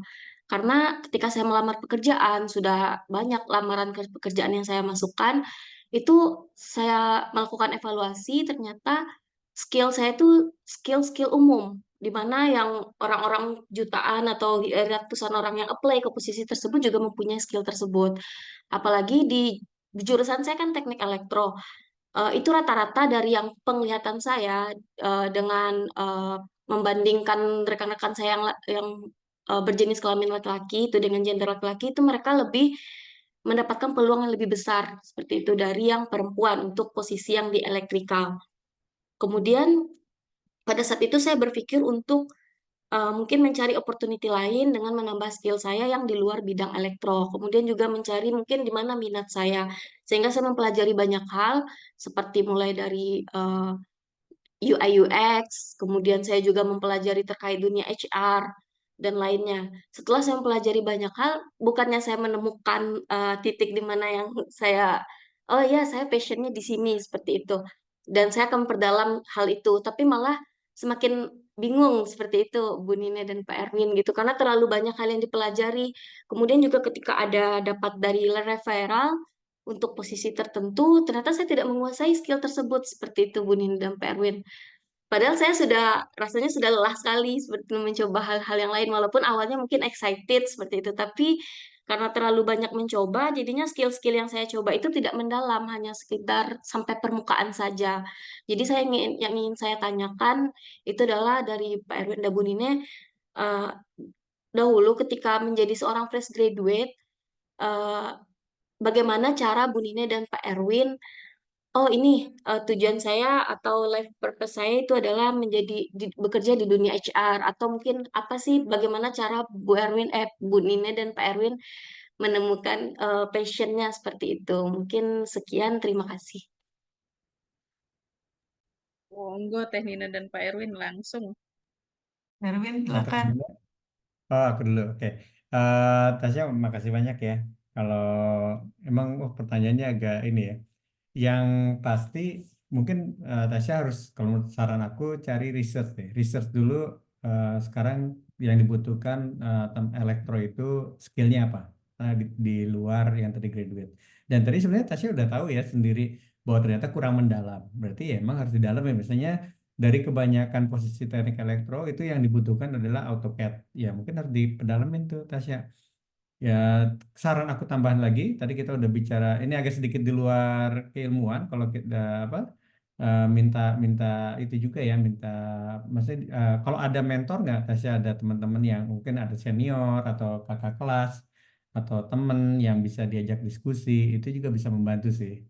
Selain tadi yaitu sama minta pertolongan Tuhan juga ya, ditujukan jalan yang mana. Kalau waktu itu saya hampir sama kayak Nina, jadi memang saya dulu cita-cita saya dosen juga sama, saya udah dosen 5 tahun jadi PNS saya dulu. Tapi karena satu dan lain hal, saya mau nggak mau harus keluar. Jadi saya waktu itu saya ada orang tua saya sakit, saya harus bantu pengobatan. PNS dosen kan nggak cukup ya. Jadi ya saya harus harus banting setir nih. Waktu itu saya jadi konsultan di UN. Di UN, waduh jauh sama keluarga. Karena kalau UN itu karirnya ke Syria, ke Irak, ke Afghanistan. Jadi gini lah ya. Nah akhirnya saya pindah juga ke HR jadi di oil and gas. Jadi jalan itu entah kenapa kalau menurut saya tuh saya dapat dapat dari Allah ya, maksudnya dikasih jalannya dari Allah. Tapi bukan berarti kita nggak punya mau. Saya dari dulu saya senang learning, saya senang training. Itu yang saya dalamin. Dan saya dalamin, saya benar-benar menjadi master di situ. Dalam arti sekarang juga saya apa kayak di learning saya juga harus ngerti coach dong. Saya juga belajar coaching, saya belajar digital learning. Jadi benar-benar didalamin ilmunya sehingga kalau orang misalnya teman Tasya ingat apa ditanya siapa sih yang jago di AutoCAD, oh langsung ingat nama Tasya muncul. Jadi perdalam yang sesuai dengan yang dibutuhkan. Mungkin itu dulu dari aku kali ya. Dan Nina, mangga. Iya, eh Tasya, tapi saya mau appreciate ya, Tasya tetap berusaha untuk apa namanya, belajar banyak hal. Ya. Yang pertama, banyak yang sudah dipelajari, Tasya harus syukuri. Karena nggak semua orang bisa mempelajari banyak hal seperti yang Tasya sudah lakukan. Kan mungkin dari proses belajar Tasya itu ada harus keluar uang segala macam. Mungkin ada orang yang nggak bisa keluar uang untuk itu, gitu kan. Kemudian yang kedua, eh, dari yang banyak yang sudah dipelajari kan jadi bingung ya, kebanyakan. Aduh, saya harus pilih yang mana? Coba Tasya amati deh, dilihat satu-satu eh, yang Tasya sebenarnya syukur-syukur nih ya punya patience-nya di situ, dan terus Tasya melihat oh ini peluangnya akan bagus nih secara karir misalnya gitu ya, atau secara bisnis, eh Tasya coba dalamin yang di situ ya. Terus yang ketiga, kita berpikir, saya mau ngajak teman-teman deh, bukan hanya Tasya, eh, jangan hanya berpikir untuk bekerja menjadi karyawan, berpikir untuk mempunyai bisnis itu nggak salah loh. Bahkan itu saya akan mengencourage gitu, karena dengan berbisnis kita akan bisa punya bantu orang lain gitu ya untuk mendapatkan penghasilan. Jadi diperluas gitu pikirannya. Oke, kalau mau bekerja bidang apa-apa, kalau terus ada tambahannya kalau misalnya kita ada berbisnis seperti apa gitu ya. Terus sama mungkin saya cerita sedikit gini, kalau tadi gimana sih di awalnya gitu ya, apakah udah goals? Kalau goal saya di awal tuh saya sebenarnya gimana caranya saya nggak nyusahin orang tua gitu. Saya punya penghasilan sendiri. Jadi saya nggak peduli itu pekerjaannya apa, kasarnya gitu ya. Jadi sebenarnya yang nggak saya mention tadi di share itu, awal bekerja saya itu nggak langsung ke dunia oil and gas, tapi saya dulu jadi penerjemah, menerjemahkan film-film yang di bioskop itu ya. eh Awalnya situ. Ah, itu kebetulan pada saat itu memang saya suka bahasa Inggris gitu ya. Saya suka nonton film, jadi cocok lah gitu. Tapi eh, pas sampai pada satu titik saya melihat saya tidak punya karir opportunity di situ karena ya terima aja gitu kan ya. Oh, kok nggak ada peluang karirnya. Dari situ saya memutuskan pindah, hijrah gitu ya. Nah, proses pindah juga itu something yang nggak gampang. Jadi kalau mau ini yang sesuatu yang baru kan pasti, waduh, kebanyakan kekhawatiran segala macam. Jadi balik lagi kalau eh, pas saya pindah itu sesuatu yang bukan passion saya sebenarnya. Gitu. Jadi sebenarnya nggak masalah kalau kita melakukan sesuatu itu nggak mesti harus passion, jadi nggak perlu khawatir itu ya. Terus tadi kalau kebingungan kebanyakan, coba dilihat analisa mana yang memang bagus, yang kalau sesuai passion bagus, kalaupun enggak yang punya peluang dan segala macam berikan dampak yang positif, misalnya gitu ya. Terus fokus aja sama apa yang bisa dilakukan gitu ya. Eh, Mungkin itu sama ya, selalu lah melibatkan orang tua dan eh, Allah untuk supaya dapat petunjuknya gitu. Karena gini, kadang manusia itu kan punya limitnya ya. Eh, Kayak yang tadi dibilang, aduh kayaknya jadi pusing gitu ya, nggak tahu. Tapi ketika kita serahkan kepada Allah, nggak mesti semuanya harus yang kita handle kok. Minta Allah aja yang kasih ini. Kalau udah kayak begitu kita enak. Nggak bebannya nggak semua ada di kita. Jadi kalau cara saya berdoa tuh ya, misalnya ini saya sharing agak di luar ini, tapi menurut saya cukup membantu. Saya ambil contohnya apa ya? Eh, saya ambil contoh ekstrim aja ya di luar yang biasa saya ini ya. Misalnya kalau kita ekstrimnya gini, misalnya kita punya beban apa ya? Sekarang lagi musim pinjol misalnya gitu ya. Amit-amit ya, tapi saya enggak sih. Jadi misalnya saya punya hutang nih besar gitu kan. Saya doanya misalnya Tuhan mampukan saya untuk bisa lunasi hutang gitu. Itu kan ini ke saya ya. Tapi ada doa yang lain yang begini. Ya Allah, lunasilah semua hutang saya. Jadi bebannya kan kesannya kayak "Oh, Allah gitu ya. Sekitar sayanya agak lebih lega gitu. Ketimbang saya mampukan saya untuk melunasi hutang, kayaknya saya punya beban di situ. Nah, itu cara berdoanya juga mungkin perlu dibuat gitu. Nah, sama kayak sekarang, aduh banyak banget nih yang saya pelajari, tapi kayak surface aja. Nggak usah fokus ke itunya. Kalau di pelajarannya coba dalemin, terus sama fokusnya apa yang opportunity di luar. Karena you are what you are thinking kan. Jadi, pikirinnya yang positif-positif aja. Ini itu ya, ngebantu nggak tuh? Menjawab nggak? Menjawab Ibu. Terima kasih Ah, Ibu dan Pak Erwin. sama-sama. Tetap semangat ya.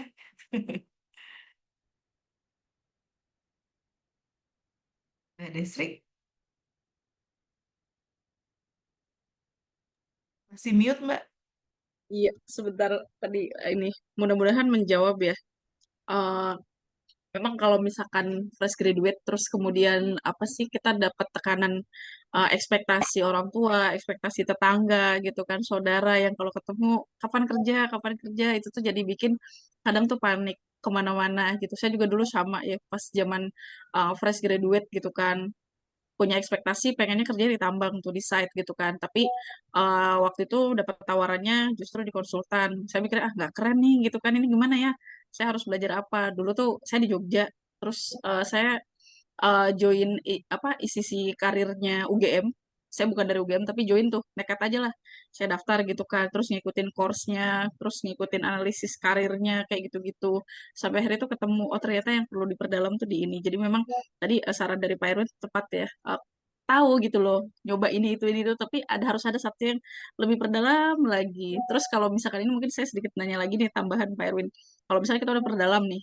wah udah agak jago nih boleh gak sih kita personal branding yang biar orang tuh lihat kita nih bisa ya kayak misalkan oh pamer-pamer lagi kerjain di kafe gitu Pak lagi kerjain AutoCAD gitu kan hasil ininya nah kira-kira kalau misalkan personal branding biar kita kelihatan oh nih anak nih ahli gitu loh di bidang ini tapi yang kira-kira smooth halus gitu nggak kelihatan flexing banget itu seperti apa Pak Irwin?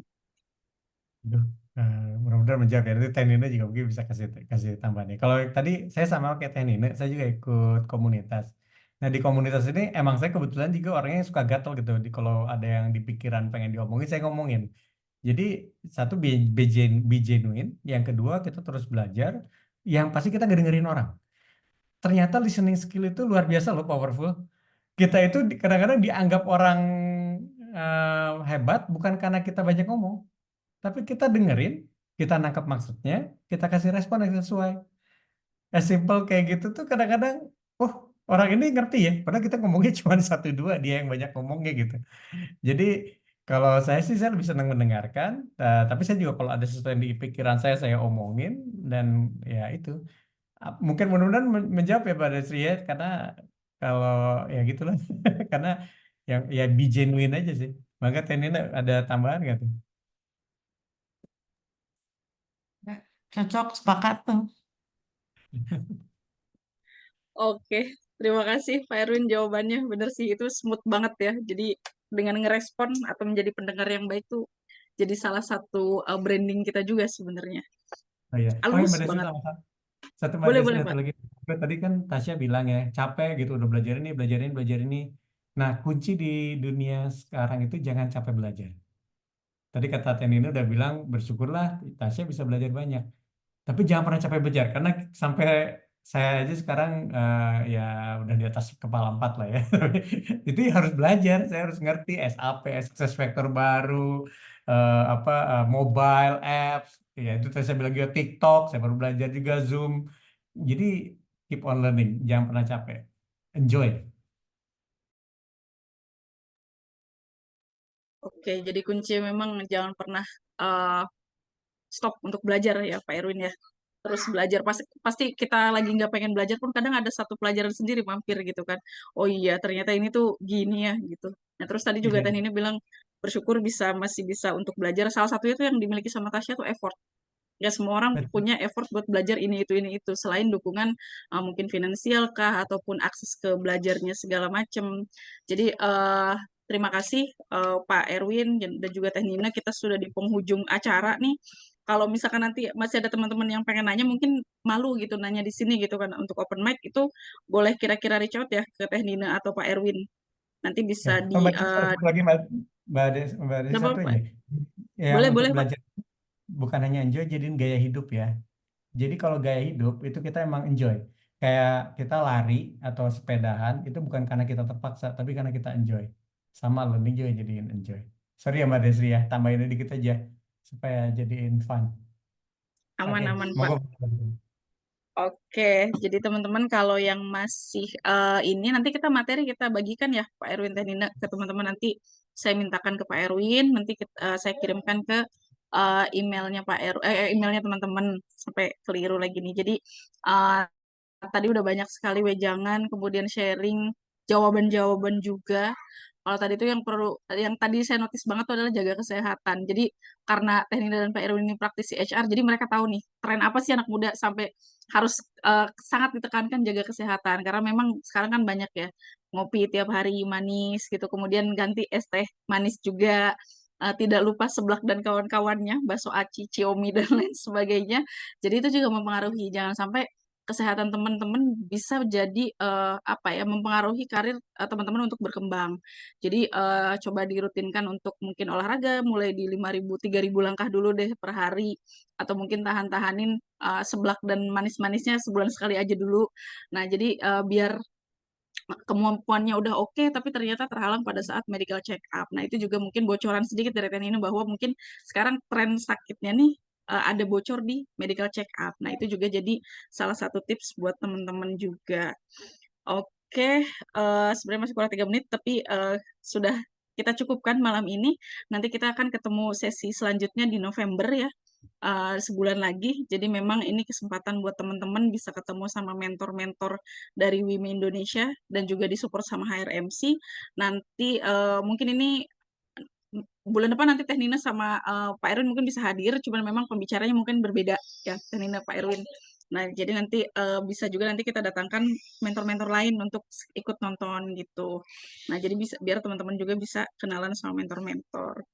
Kurang lebih itu dari Pak Erwin sama Teh Nina ada tambahan mungkin atau closing statement?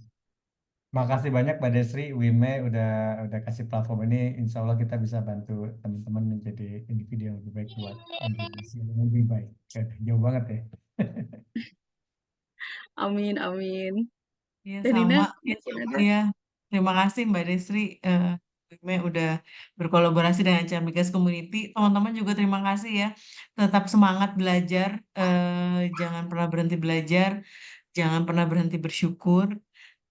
Selalu lihat ke bawah supaya kita banyak bersyukur, kemudian lihat ke atas supaya kita termotivasi untuk terus mengejar mimpi kita. Jangan berhenti bermimpi, mumpung mimpi itu gratis kan ya, belum nggak disuruh bayar. Fokus sama apa yang bisa dilakukan sama teman-teman, kemudian fokus sama solusi kalau ada masalah. Eh, Berpikir selalu positif. Itu aja, semangat ya semuanya. Terima Terima kasih, mohon kasih, maaf kalau ada Teh. salah-salah kata. Amin. Saya juga mau ucapkan terima kasih banyak ke Pak Erwin dan juga Teh Nina untuk mewujudkan sesi pertama ini. Mudah-mudahan bisa kita terus berkontribusi juga buat teman-teman yang sekarang sedang berjuang. Dan nanti pasti akan ada gilirannya gantian teman-teman yang ngomong buat memotivasi teman-teman lainnya juga. Nah, kemudian saya juga mengucapkan terima kasih kepada seluruh peserta yang sudah hadir malam hari ini, menyempatkan waktu, memberikan effort untuk hadir, kemudian terima kasih juga sudah bertahan meskipun badainya luar biasa. Kalau yang lagi ngerasa dihantam badai kanan kiri, saya yakin itu akan berlalu. Kemudian tetap semangat dan juga tetap ya tidak berhenti untuk belajar. Saya akhiri, saya Desri Hanifah dari BIM Indonesia. Terima kasih banyak. Wassalamualaikum warahmatullahi wabarakatuh. Selamat malam semuanya. Happy weekend. Terima kasih, selamat malam. Terima kasih Jangan Mbak, lupa terima kasih senyum dan Ibu. bahagia. Terima Bye. Oke. kasih. Izin pamit ya, Mbak. Iya, terima kasih Teh Nina.